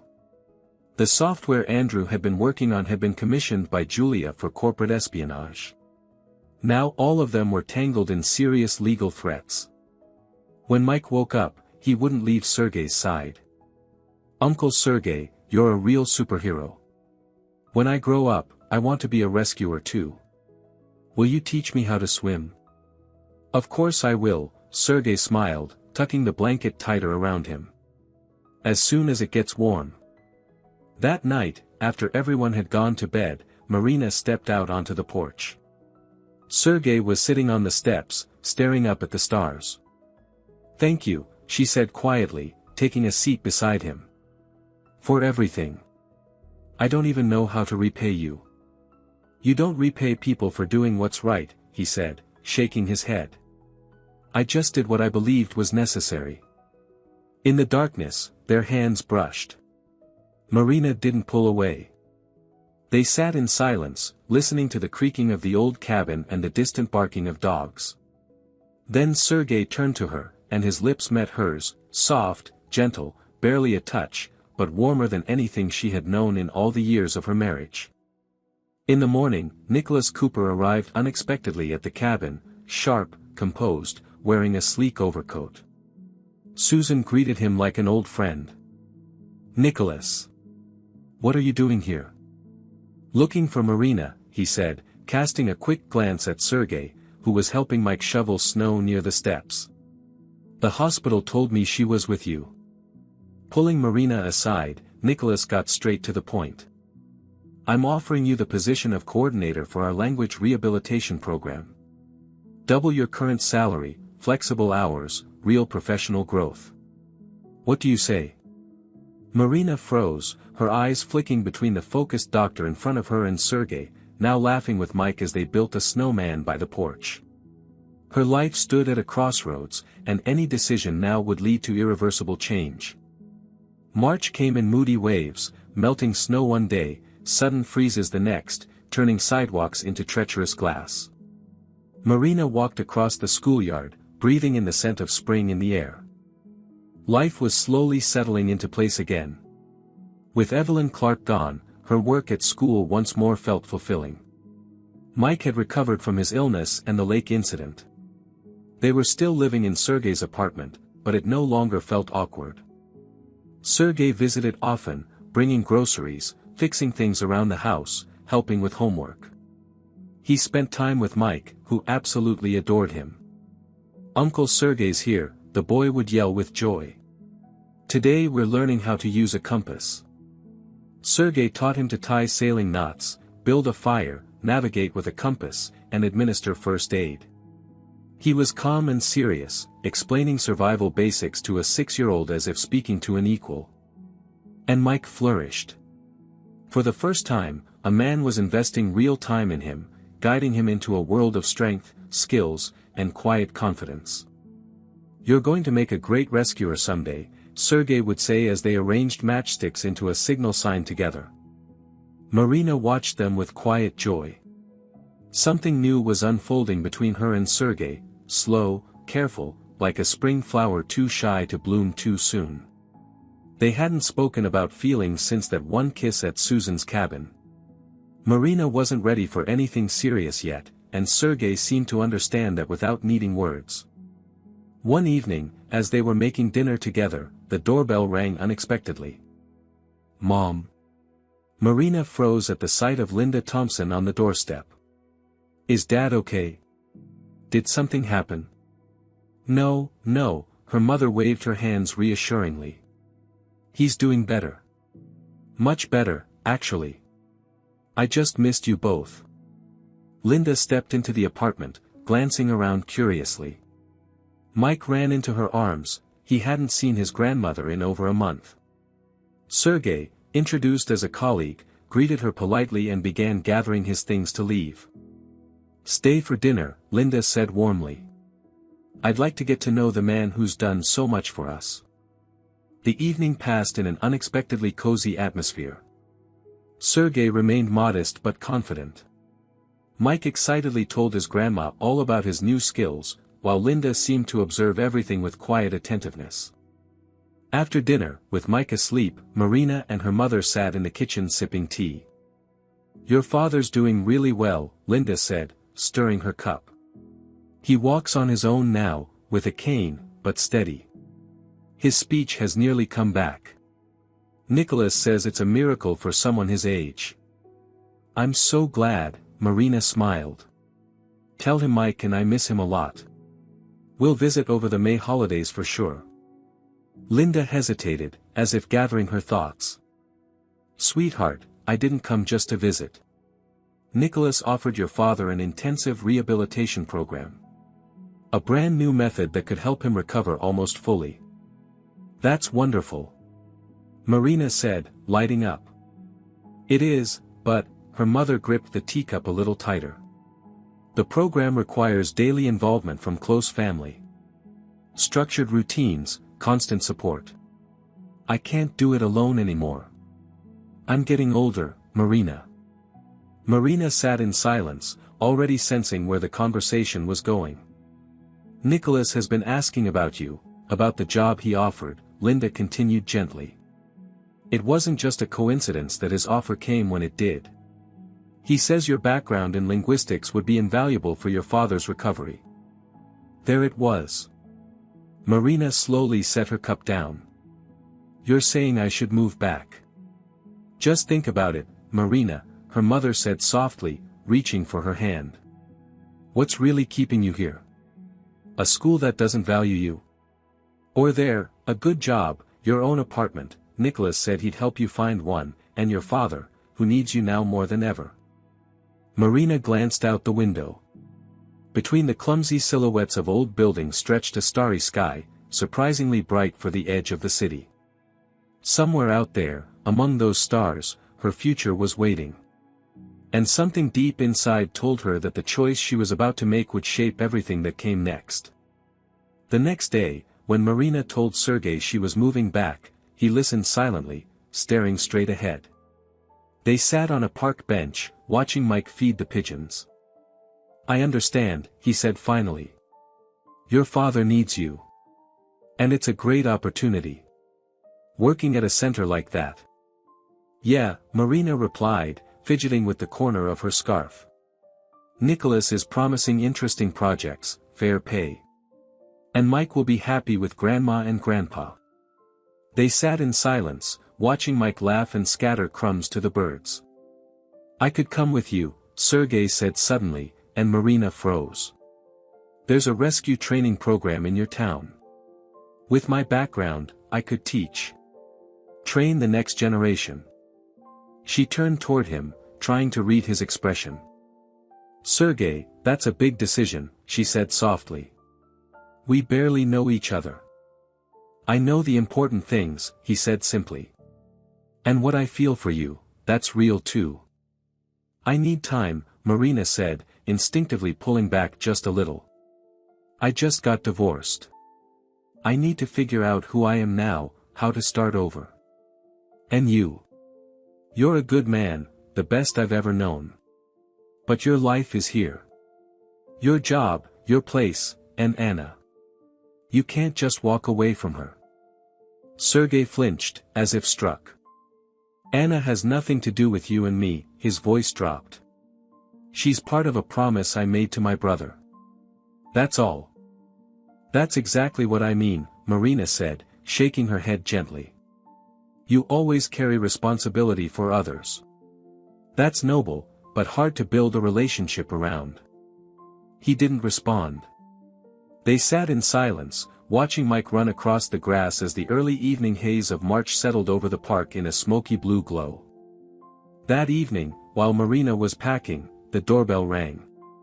She opened it to find Natalie, Sergei's sister, standing there with a nervous smile. Sorry to just show up, she said. Sergei told me you're leaving. Can we talk? They sat down in the kitchen. Natalie, as direct as her brother, didn't waste time with small talk.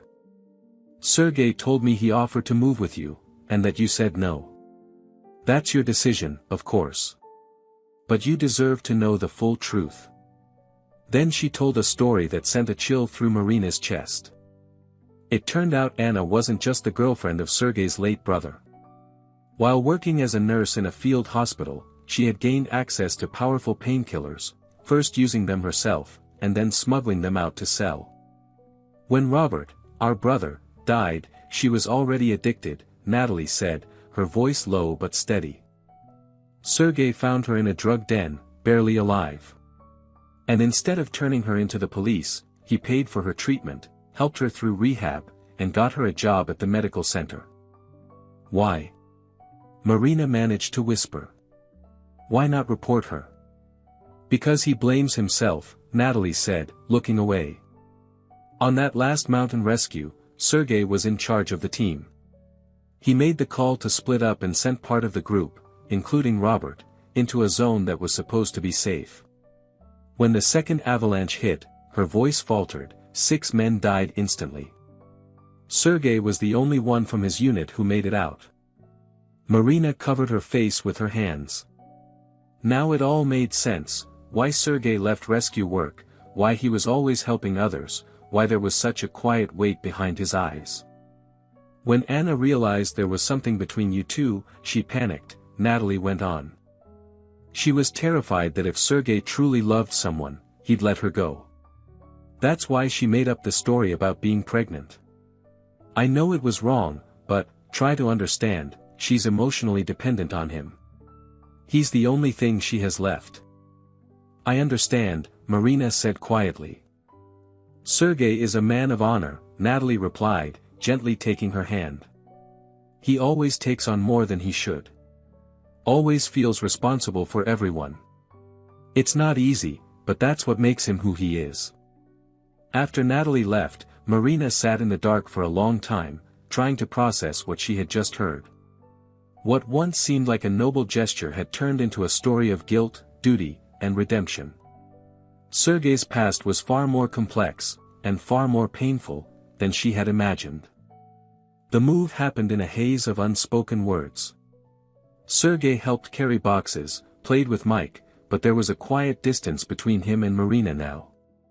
She didn't know how to speak to him after everything Natalie had revealed, and he seemed to accept her decision with quiet resignation. At the station, just before their departure, Sergei handed her an envelope. Open it when you're ready. He stepped back. Please don't see me off. I've never liked goodbyes. The conductor called for boarding. Mike, already perched on the upper bunk, shouted excitedly that he could see pigeons on the station roof. Thank you for everything, Marina said, offering her hand. For saving Mike. For helping us. For everything. Sergei took her hand in a firm grip. Take care of yourself, was all he said. The rehabilitation center exceeded all of Marina's expectations: modern equipment, bright therapy rooms, computers loaded with advanced speech recovery programs, and a warm, professional team. Nicholas personally introduced her to the staff as a valuable new member and gave her her own office. Your background in linguistics is priceless, he said as they toured the facility. Especially for our patients with aphasia. We're using a cutting-edge method that activates multiple parts of the brain. Victor Thompson was genuinely improving. He now moved around the apartment with a cane, spoke more clearly, and had even started reading the newspaper again, though he tired quickly. Mike, surrounded by his grandparents' love, was settling into the new life too. He started kindergarten, made new friends, though sometimes he still asked about Sergei. Mom, will Uncle Sergei come visit us? I want to show him how I learned to swim. Marina still hadn't opened the envelope Sergei had given her. It sat in a small box with other keepsakes. The pain of goodbye was still too fresh, their story too tangled to untangle just yet. Nicholas showered Marina with kindness, taking her to the theater, bringing flowers, planning fun outings for Mike. He was intelligent, accomplished, easy to be around. And yet, something held her back from stepping closer. One day, she received a call at work from Barbara Peterson. Her former mother-in-law's voice was shaken and brittle. Marina, it's Andrew, there's been an accident. He was driving late at night, he'd been drinking, and crashed into a truck. He's in the hospital. It's bad. Marina was jotting down notes almost automatically, her mind spinning at how unexpectedly life had turned. She, the ex-wife, had ended up being the only person Barbara Peterson could turn to for help. The doctors say he needs urgent surgery, but it's incredibly expensive, Barbara sobbed. I don't have that kind of money, and he doesn't have insurance. Barbara, I'd help if I could, Marina said gently, but all my resources are tied up with my father's rehabilitation. And yet, she felt genuine sympathy for the woman who had once been her fiercest critic. At that moment, Nicholas walked into the room. Hearing the conversation, he gave Marina a look, gesturing for her to hand over the phone. Hello, this is Dr. Rogers, director of the Recovery Center. Can you tell me more about your son's condition? He listened calmly to Barbara's emotional explanation, then said with steady assurance. Please don't worry. We'll include him in our charitable program. The surgery and treatment will be fully covered. I'll personally speak to the hospital's chief surgeon. When Marina, overwhelmed with emotion, thanked him afterward, Nicholas simply shrugged. No one should suffer because they can't afford care. That's a principle I stand by. A few days later, Barbara Peterson came to the center to thank Nicholas and Marina in person. Andrew's doing better, she said, dabbing her eyes with a tissue. The surgery went well. And Julia, once she found out about the crash, she disappeared. Took all the files with her. They say she fled the country. Julia? Nicholas's expression changed slightly. Miller, Marina clarified. Andrew's ex-rumors say she was involved in corporate espionage. Nicholas's face grew tight for a moment, but he quickly composed himself, offered a polite goodbye, and left, citing urgent matters. Forgive me, Marina, Barbara said unexpectedly once they were alone. For everything I did to you. For not appreciating you. I was so blinded by love for my son, I never saw what a wonderful wife he had. Marina was taken aback by the honesty. It's all in the past, Barbara. Let's just focus on being the best mom and grandma we can be for Mike. Among the new patients Marina was working with was a woman named Allison, 32 years old, who had suffered a stroke brought on by extreme stress. Once beautiful, witty, and bright, Allison could now barely string together a few words. But. B. Lou. St. Sta. Straz, no, she struggled to say, trying to recall the moment the stroke happened. They worked together every day, and slowly, Allison's speech became more coherent. One day, as they sorted through flashcards for their session, she came across a photograph Marina had accidentally left in the folder, Mike and Sergey at Susan's cabin. Why you know him? Allison asked suddenly, her voice clearer than usual, pointing to Sergey. Yes, Marina said, surprised. Do you? And not personally, Allison shook her head slowly. But. Anna, she talked about him, a lot. We were, in treatment, together. Marina's heart clenched. You were in rehab? With Anna? Allison nodded. Sergey saved her. And made her go to treatment, when everyone else gave up. In the days that followed, Allison, who found speaking about Anna unexpectedly helpful for her speech therapy, began to share more. She told Marina how Sergey had found Anna on the brink of an overdose and brought her to one of the best clinics. How he visited every day, even when she hurled curses at him and blamed him for his brother's death. How he never gave up, not even when she escaped from the clinic and fell back into drugs. He didn't give up, Allison said, slowly but clearly. He said, she was alive, and that was all that mattered. In early May, when the city was bursting into apple blossoms, Nicholas invited Marina to a restaurant. The table was elegantly set, a violinist played softly beside them, and champagne sparkled in tall glasses. It was clear this wasn't just dinner. Marina, he said, taking her hand as dessert arrived, I'm not a young man, and I've never been one to dance around the point. These past few months working together have convinced me, you're the woman I've been looking for all my life. He pulled a small velvet box from his pocket. Marry me. I'll give you and Mike everything you need. I have a good home, a solid place in the community. I'll take care of both of you. And I'm even ready to adopt Mike. Give him my name. Marina looked at the diamond ring, glittering in the candlelight, and thought about how much those words meant. Nicholas truly could give her and her son everything she'd once dreamed of, stability, comfort, respect. He was kind, generous, and successful. And yet. I need to think about it, she said quietly. The next day, during another session with Allison, Marina heard a commotion in the hallway. A woman's voice was raised, demanding to see her friend. Anna. Allison lit up at the sound. Marina froze. The door opened, and there she was, Anna.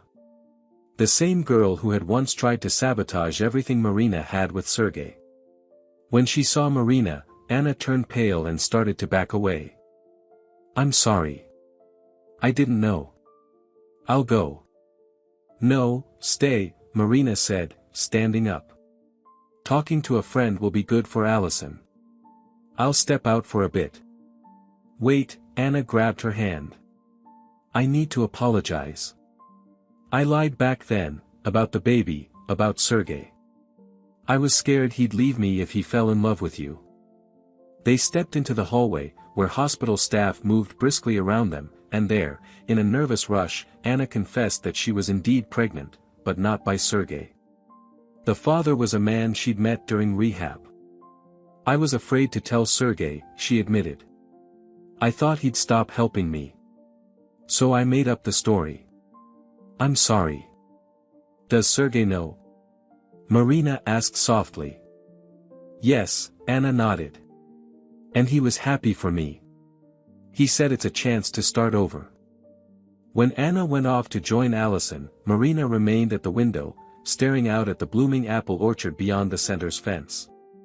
Spring had arrived in full force, flooding the world with color and fragrance. And suddenly, she remembered, she had never opened the envelope Sergei had given her at the train station. The envelope burned in her hands. The paper had yellowed slightly, her name written in Sergei's careful, precise handwriting. It had sat untouched for nearly 3 months. Late one May evening, when the apartment was wrapped in silence and Mike was deep in sleep, Marina retrieved it from her keepsake box. She stared at it as if it might speak first, hesitating like someone standing at the edge of a frozen lake. Finally, with a steady breath, she tore the edge and unfolded a few pages. Sergei's handwriting stretched across them, confident, clean. "Marina, I'm writing this not knowing if you'll ever read it. Maybe it'll get lost in a pile of papers, maybe you'll throw it away the moment you see it, deciding that the past should stay in the past. Still, I have to say what I couldn't say out loud. I'm not very good at talking about feelings. Maybe that's the rescue training, when you face death every day, you learn to keep the most important things quiet."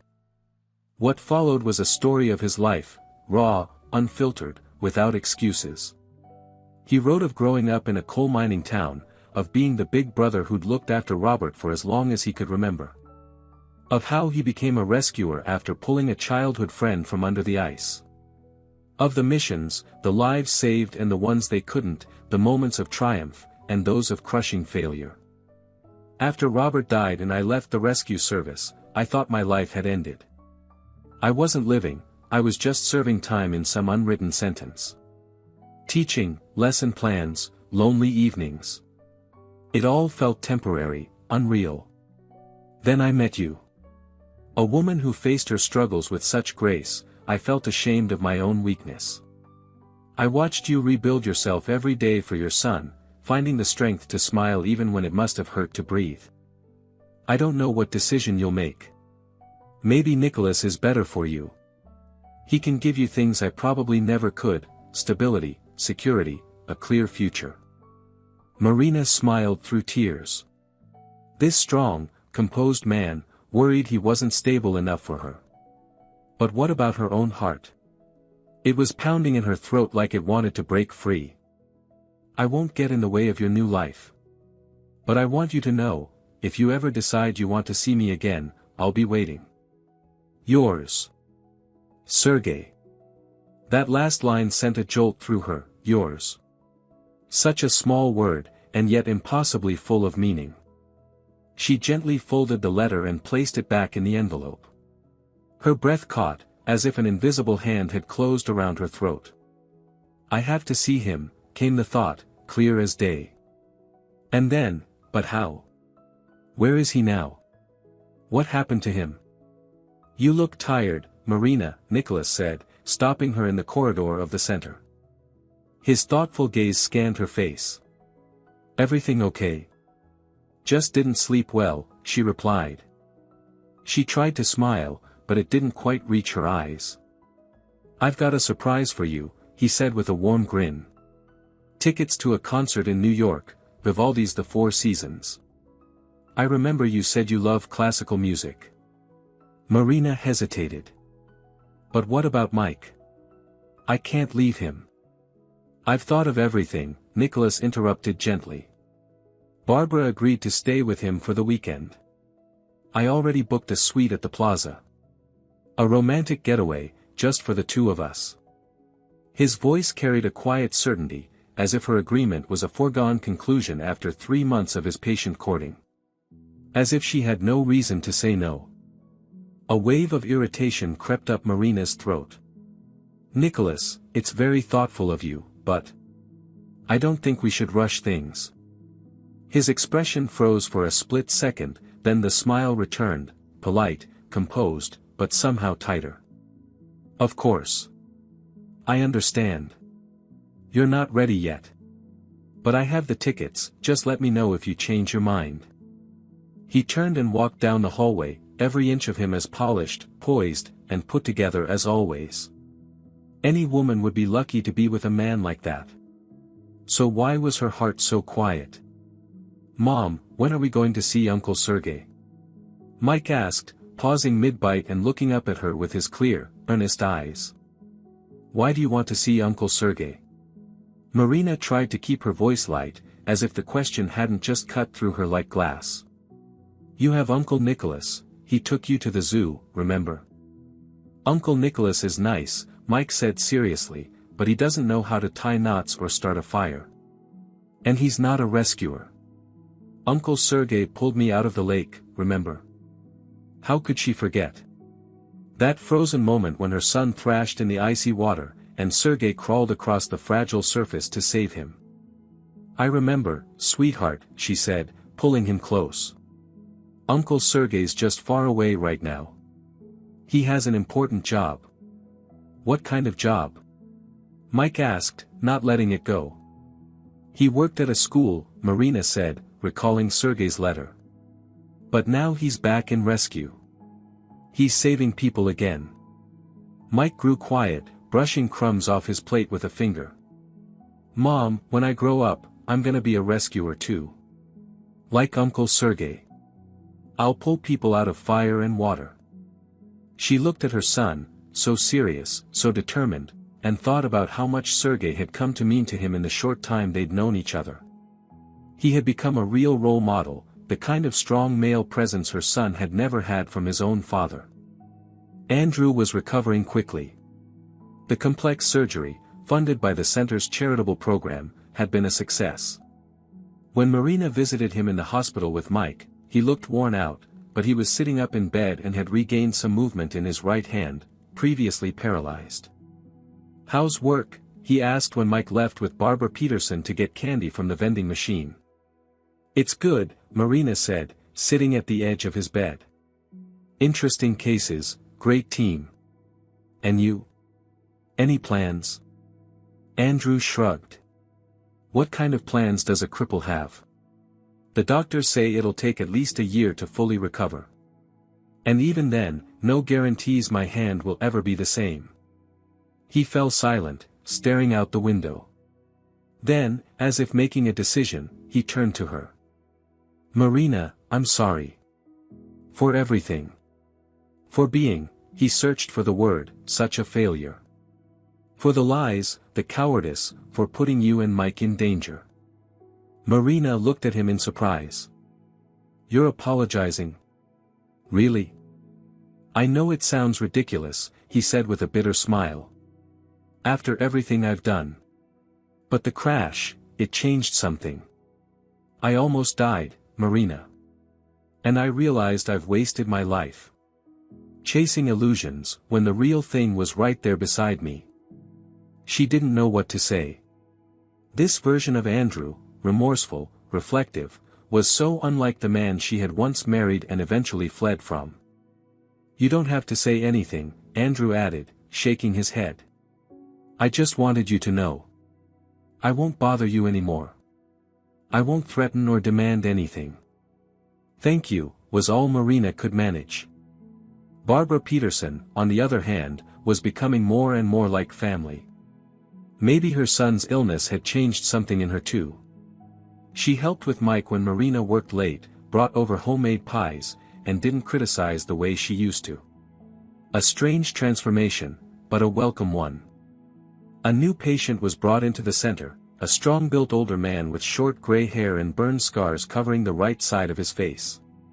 He'd been pulled from the rubble during a shopping mall fire, barely surviving. His left leg was badly injured, and the trauma had left his speech impaired. Intri. Resting. CA. Case, he said with difficulty as Marina began a speech recovery session. Psychosomatic, she nodded. That often happens after major stress. But we'll get your speech back, Edward. You were a rescue officer, right? The man nodded and then broke into a painful cough, the aftereffects of smoke inhalation. When the fit passed, he looked at her with piercing eyes. Ma. Marina? Yes, she said, surprised. Do we know each other? And no. But I've heard of you. Where had he heard of her? And why did his gaze feel so familiar? Sergei Andrews, he managed to say. He told me. We served together. In Afghanistan, and later. Montana. Marina froze, afraid to even breathe, as if the slightest movement might break this fragile moment. You know Sergei? Her voice barely rose above a whisper. Where is he now? California, the man said with effort. Flood. Dam burst. Leading rescue op. But how? Marina couldn't contain her emotion. He left the service. He was working at a school. He went back, Edward replied simply. After you left. Said he needed to finish what he started. Something cracked inside her. He had returned to dangerous operations. Once again risking his life, trying to atone for a guilt he had placed on himself. And he could die out there, thousands of miles away, never knowing that she had read his letter. Is it dangerous, what he's doing now? She asked, her voice trembling. She had to know. When was RW work ever safe? Edward gave a crooked smile with the unburned side of his face. The D-dam burst, whole town swept away. They're looking for survivors. You've been acting strange lately, Nicholas remarked one evening as they sat in his office after hours. Distracted. Distant. Is something going on? Marina absent-mindedly turned the cup of cold tea in her hands. Nicholas, I truly appreciate everything you've done for me and my family, she began carefully, choosing her words. You're a wonderful man, intelligent, accomplished, kind. But, he said gently, offering a small smile, though his eyes stayed guarded. But I can't return your feelings the way you deserve, she finally said. You're offering me stability, comfort, but the heart doesn't follow logic. He was quiet for a long moment, weighing her words. Then he nodded, accepting the rejection with the grace she had expected from a man like him. It's because of him, isn't it? The rescuer? Yes, Marina answered simply. Well, he said, and there was a flicker of bitterness in his voice, I won't compete with a hero. You deserve to be happy, Marina. Even if that happiness isn't with me. The decision came instantly. She had to find Sergei, to tell him how she felt, that she had read his letter and wanted to be with him. To stop him before he did something reckless again, trying to atone for a guilt that was never his to bear. But how do you find someone in a flood zone, thousands of miles away? Fate intervened. That day, Natalie, Sergei's sister, showed up at the center to visit Edward, who, as it turned out, was a distant relative of theirs. Natalie greeted her with a warm hug, like she was seeing an old friend. I'm so glad to see you. How are you? How's Mike? They sat together in the little cafe across from the center. Natalie shared updates. Anna had given birth to a healthy baby boy, was clean from her addiction, and was now engaged to the baby's father, a good guy who worked as a welder. She had even written Sergei a letter formally releasing him from the promise he had made to his brother. He only felt tied to her because of that, Natalie explained. Right before Robert's last mission, he made Sergei promise to look after Anna if something happened to him. And Sergei kept that promise, even though it was incredibly hard for him. Marina shared her decision, to go find Sergei. Natalie beamed. I always knew you two were meant for each other.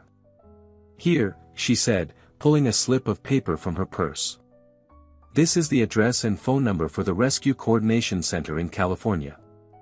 Tell them you're coming on my behalf. The preparations didn't take long. Marina took unpaid leave from work and explained everything to Nicholas. He was understanding, even helping arrange a car for the journey, though there was quiet pain in his eyes. Mike was thrilled about the trip. We're going to see Uncle Sergei. I'll show him how I can swim now. And he'll teach me how to save people from the water. They hit the road early in the morning, driving an old Honda Accord borrowed from a neighbor. The journey ahead was long, nearly 1,500 miles of rough and often broken roads. The first day went relatively smoothly. They managed to cover more than half the distance, stopping only for gas and quick meals. But the second day brought problems. First, the engine started making strange noises, forcing them to search for a mechanic in a forgotten little town where the only guy with a wrench took 3 hours just to poke around under the hood. Then, the GPS lost signal, and they veered off course, an extra 25 miles in the wrong direction. And just when they were finally nearing their destination, the sky turned against them. Storm clouds rolled in low, thick and dark, almost close enough to touch. Rain came pouring down in sheets, turning the road into slush. The worn tires struggled to grip the muddy ground, and the car jolted and slid but somehow kept moving. "Mama, I'm scared," Mike whispered, clinging to her. "It's just a storm, honey. We're okay," Marina tried to sound calm, though she could barely see through the blur of water cascading down the windshield. "We'll stop at the next town and wait it out." But they never made it to town. The car stalled right in the middle of the road, now looking more like a riverbed. Water surged downhill, washing away the edges of the road. Marina turned the key again and again, her hands trembling, but the engine gave only a strained groan and refused to start. "Mama, look," Mike suddenly pointed out the window, his voice filled with sudden excitement. "It's Uncle Sergei." Marina lifted her head. Through the rain-streaked glass, she could see bright orange rescue vests. 3 people were making their way toward them, pushing through the muddy floodwater. One of them, unmistakably, was Sergei. "Get out! Now," he shouted, yanking the door open. The roads giving way, the car could get swept off. "Sergei," Marina breathed his name, barely believing her eyes. He scooped Mike into his arms. "We've got to move." They scrambled up the slope as fast as they could, away from the rising water. Sergei stayed close to Marina, gripping her elbow at the steeper parts, steadying her. He looked just like she remembered, strong, grounded, dependable. Only his eyes showed how exhausted he was, the shadows of sleepless nights beneath them. "How are you? How did you find us?" Marina asked once they were high enough to stop and catch their breath. "We got a report about a woman and child traveling this route," Sergei said between deep breaths. "Nicholas from the rehab center called, told us you were coming this way. We were patrolling this stretch anyway. It floods often." He wiped rain from his face with a wet hand. "But what are you doing out here? In weather like this, with a child?" "Uncle Sergei." Mike clung to his arm. "I missed you so much. I can swim now. And tie knots. And use a compass." "Whoa, champ," Sergei smiled at him. "I missed you too. A lot. But let's get to camp first. You can tell me everything there, okay?" The temporary evacuation camp was a small village of army tents pitched on a hilltop, safely above the reach of the floodwaters. Sergei set Marina and Mike up in a staff tent, made sure the boy had hot tea and dry clothes. Despite the exhaustion, Mike was thrilled, so many rescuers around, so much cool equipment. He quickly bonded with the rescue team and was now seriously helping unpack boxes of humanitarian aid like it was a mission of national importance. When Sergei returned to Marina, his expression was serious. "So, what brought you here? Did something happen?" "I read your letter," she said simply. "And I realized I can't live without you." He froze, as if afraid to move. "I came to tell you, I don't want stability or a predictable future if you're not in it. I want to be with you. With all your scars, doubts, guilt, because only with you do I feel truly alive." "Marina," he murmured, shaking his head, but there was hope shining in his eyes, "you have no idea what you're signing up for." "My job." "I know," she stepped closer. "I know everything. But isn't real life about taking risks? Facing fears? Fighting for what you believe in?" He said nothing for a moment, just looked at her like he was seeing her for the first time. Then quietly, he said, "You know, I went back to rescue work because I thought it was the only way to redeem myself. But now I see, true redemption isn't about throwing yourself into danger. It's about living fully. About giving joy to others. About being better each day than the day before." He pulled her into his arms, and Marina felt the tension of the past few months finally begin to melt away. Just beyond the tent's canvas wall, Mike's excited voice floated in as he told the rescue team something with great animation. And Sergei was smiling. A real, honest smile, the kind that comes when someone you love finds their way back to you. Time is a strange thing. It stretches painfully in moments of waiting, then contracts into a single blink when happiness finally arrives. For Marina, the past year had felt like one long breath after years of suffocating. The small two-story house with blue shutters, which she and Sergei bought last fall, still smelled of fresh paint and new beginnings. Every morning, as the breeze stirred the curtains, she allowed herself a few quiet minutes in bed, eyes closed, listening to the start of a new day, Mike's laughter drifting in from the garden, Sergei's soft footsteps in the kitchen, birds chirping outside the window. These quiet minutes had become her personal ritual of gratitude. They hadn't rushed to make their relationship official. Paperwork was just that, paper. Real marriage was made up of thousands of little things, shared breakfasts, whispered conversations at night, silent support, loud laughter. Especially when there's a child in the picture who needs time to adjust to a new man in his mother's life. Though for Mike, it didn't take much time. For a boy who'd been pulled from an icy lake by those strong arms, Sergei had long since stopped being Uncle Sergei, and simply become Sergei, the trusted protector, role model, and closest friend. "When I grow up, I'm going to rescue people, just like you," Mike once declared at dinner, with the kind of unwavering seriousness only a child can summon. It made Marina wipe away a tear when she thought no one was looking, and made Sergei let his hand linger just a little longer on the boy's head. The rehabilitation center had become more than just a job for Marina, it was her calling. Her language recovery program was showing remarkable results. What had started as an experimental approach had grown into a full-fledged system, now studied and adopted by specialists from other regions. "Your daughter is a real talent," Nicholas recently told Linda Thompson during one of her visits. "She's turning linguistics into medicine." Marina was still amazed at how professional her relationship with Nicholas had become after she turned down his proposal. At first, he avoided her, keeping to short, formal instructions. But over time, the coldness faded, replaced by sincere mutual respect.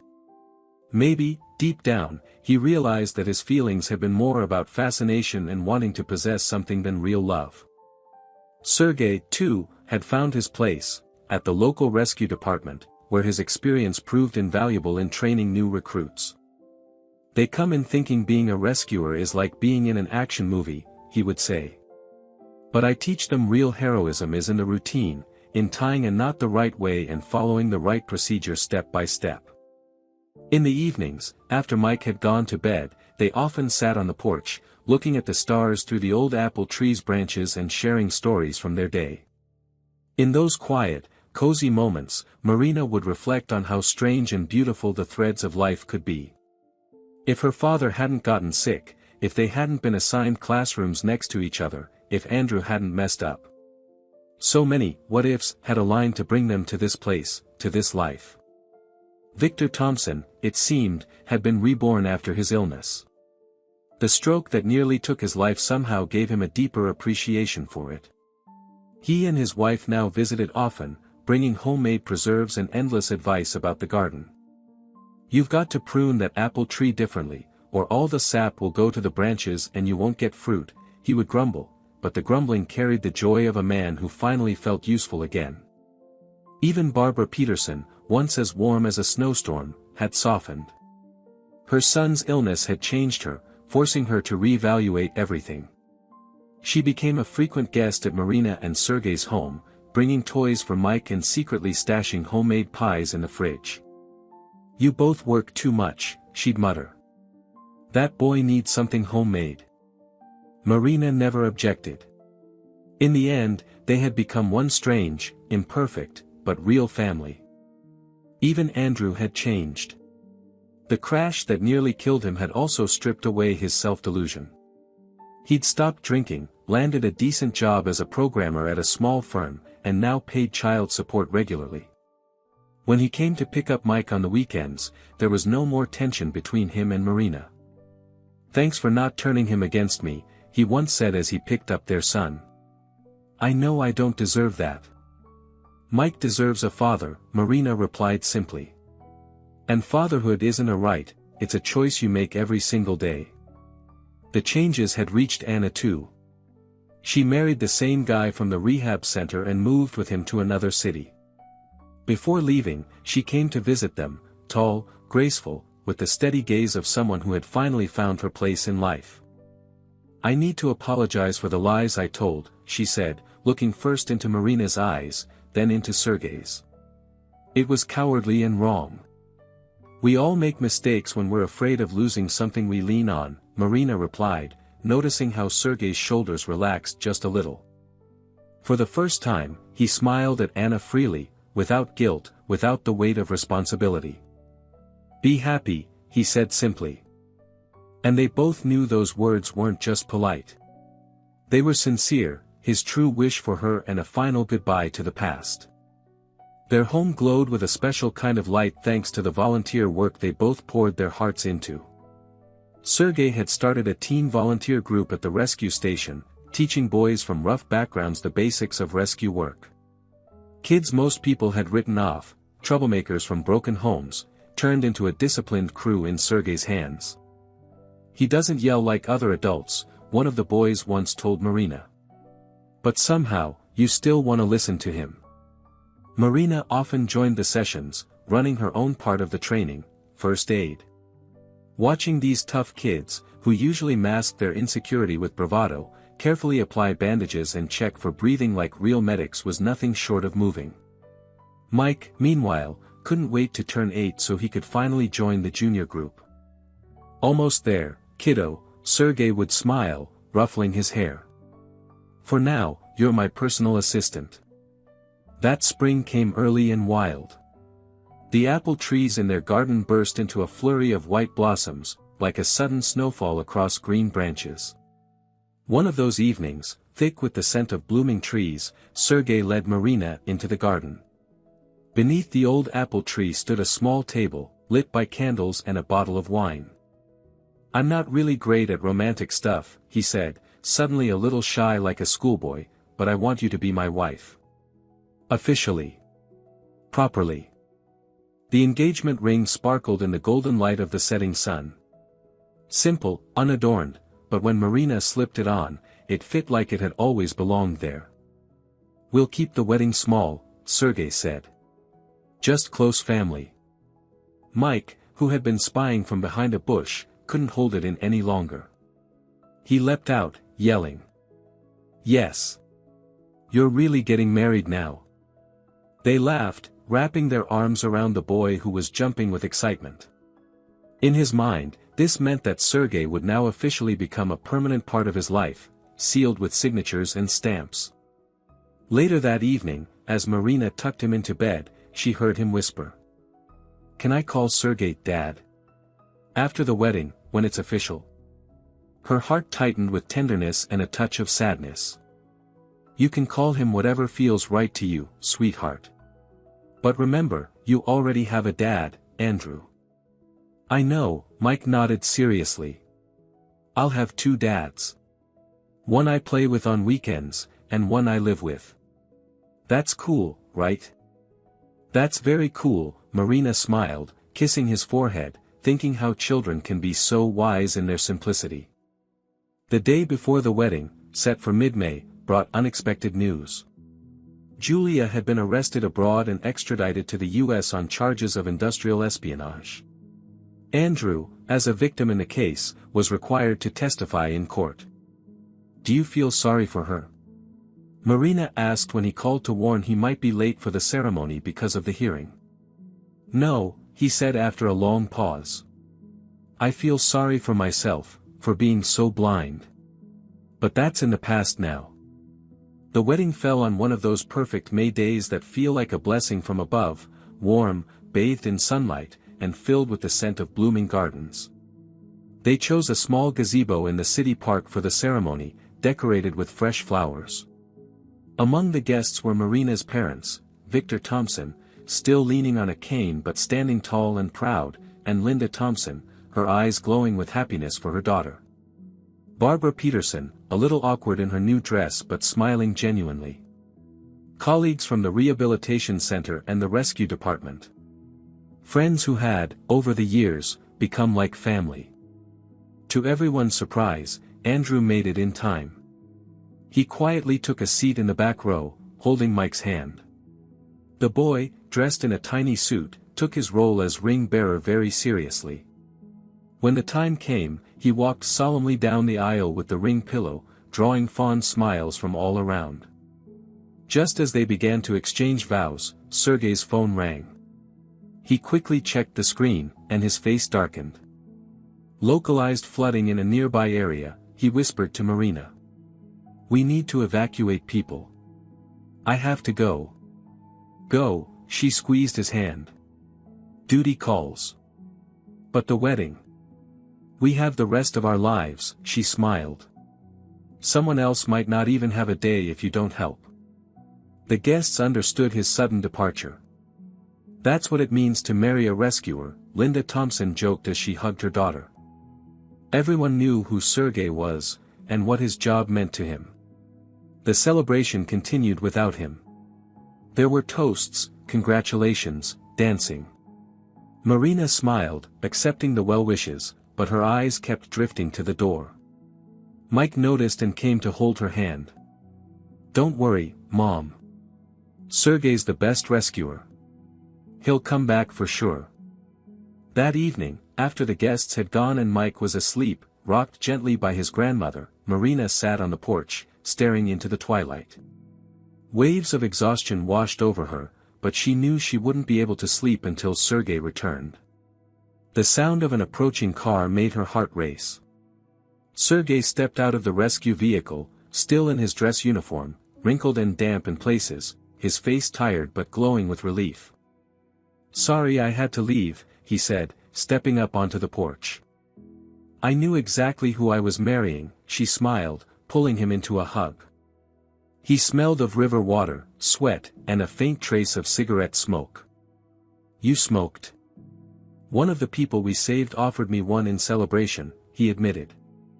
"I quit for good, but today, well, it's a special day."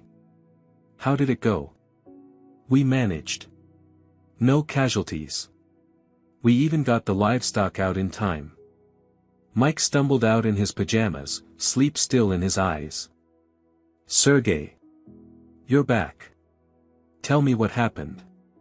Did you save everybody?" Laughing, they led the excited boy back inside, promising he'd get the full story in the morning. Later, after Mike had fallen asleep again and the house had grown quiet, they sat on the porch once more. The May night was warm and full of stars. They sat close, holding hands, looking up at the sky scattered with light. "So much has changed in 2 years," Marina said softly. "Do you remember how we met? I was on the edge back then, completely lost. And now? And now I understand that real happiness isn't the absence of problems, it's facing them with someone who truly gets you." Sergei kissed her hand, now wearing a new wedding band. They didn't make grand plans for the future. Life had taught them to treasure the now. The epilogue peeks 5 years ahead, pulling back the curtain on time just a little more. Marina became the co-author of a book on speech recovery after stroke, one that gained recognition in professional circles. The photo on the cover, an elderly man and a young woman leaning over word cards, was of her and her father during one of their sessions. "This method was born from love," she wrote in the foreword. Sergei went on to head the Regional Emergency Response Department, introducing numerous innovative programs focused on youth engagement and disaster prevention. His pride and joy, the Junior Rescue Corps, became a model replicated in other regions. Their family grew. 3 years ago, a daughter was born, Pauline. A sunny child with eyes the color of summer sky and a spirit that blended her mother's stubbornness with her father's resolve. Mike, now a 12-year-old, had become Sergei's right hand. He proudly wore the youth rescue uniform and dreamed of following in his stepfather's footsteps. "He's completely fearless in water and at heights," Sergei would tell colleagues with pride. Born to be a rescuer. Andrew, too, had found his place in life. He built a small but successful IT company and met a kind woman who welcomed Mike with open arms during his weekend visits. "I see now that I wasn't ready for a real family back then," he once told Marina. "Thank you for never turning Mike against me, even when I didn't deserve to be called his father." One summer afternoon, the whole family gathered for a picnic by the lake, the very same one where Sergei had once saved a drowning Mike. It was safe and peaceful now. The shoreline had been reinforced, and the current made more predictable. Marina sat on a blanket, watching Sergei teach Pauline how to swim while Mike showed off his latest water rescue techniques. Their laughter echoed over the lake, blending with birdsong and the rustle of leaves. "Happy?" Victor Thompson asked as he sat down beside his daughter. "More than I ever imagined," Marina replied, watching her family. "You know what I realized after that damned stroke," her father said thoughtfully, eyes on the grandkids playing in the water. "Happiness isn't an event or a stroke of luck or some big win. It's simply the chance to be close to the ones you love and do the things that matter to you every single day." Marina wrapped her arms around him in silence. The lake stretched out before them, calm, clear, serene. Like life itself, which, despite its detours and storms, always finds a way toward new shores. There's a Marina in all of us, the part that doubts, that searches for a way out, that tries to hold a family together even when reason says it's over. And there's a Sergei too, the weight of past decisions, the deep sense of duty, the fear of opening up to happiness. This isn't just a story about love. It's about having the courage to change your life when it stops bringing joy. It's about forgiveness, not just of others, but of yourself. It's about children, who are sometimes wiser in their honesty than we adults will ever be. About parents, whose love becomes a lighthouse in our darkest hours. If this story touched your heart, please share your thoughts in the comments. I'd love to know which part resonated with you most, which character felt closest to your soul, and which moments left a mark. And if this story spoke to you, leave a like and subscribe to the channel. There are many more stories ahead about real emotions and the difficult choices we all must face. God bless you. Treasure those beside you. Value every day spent with the ones you love. And remember, time and distance are powerless against true love.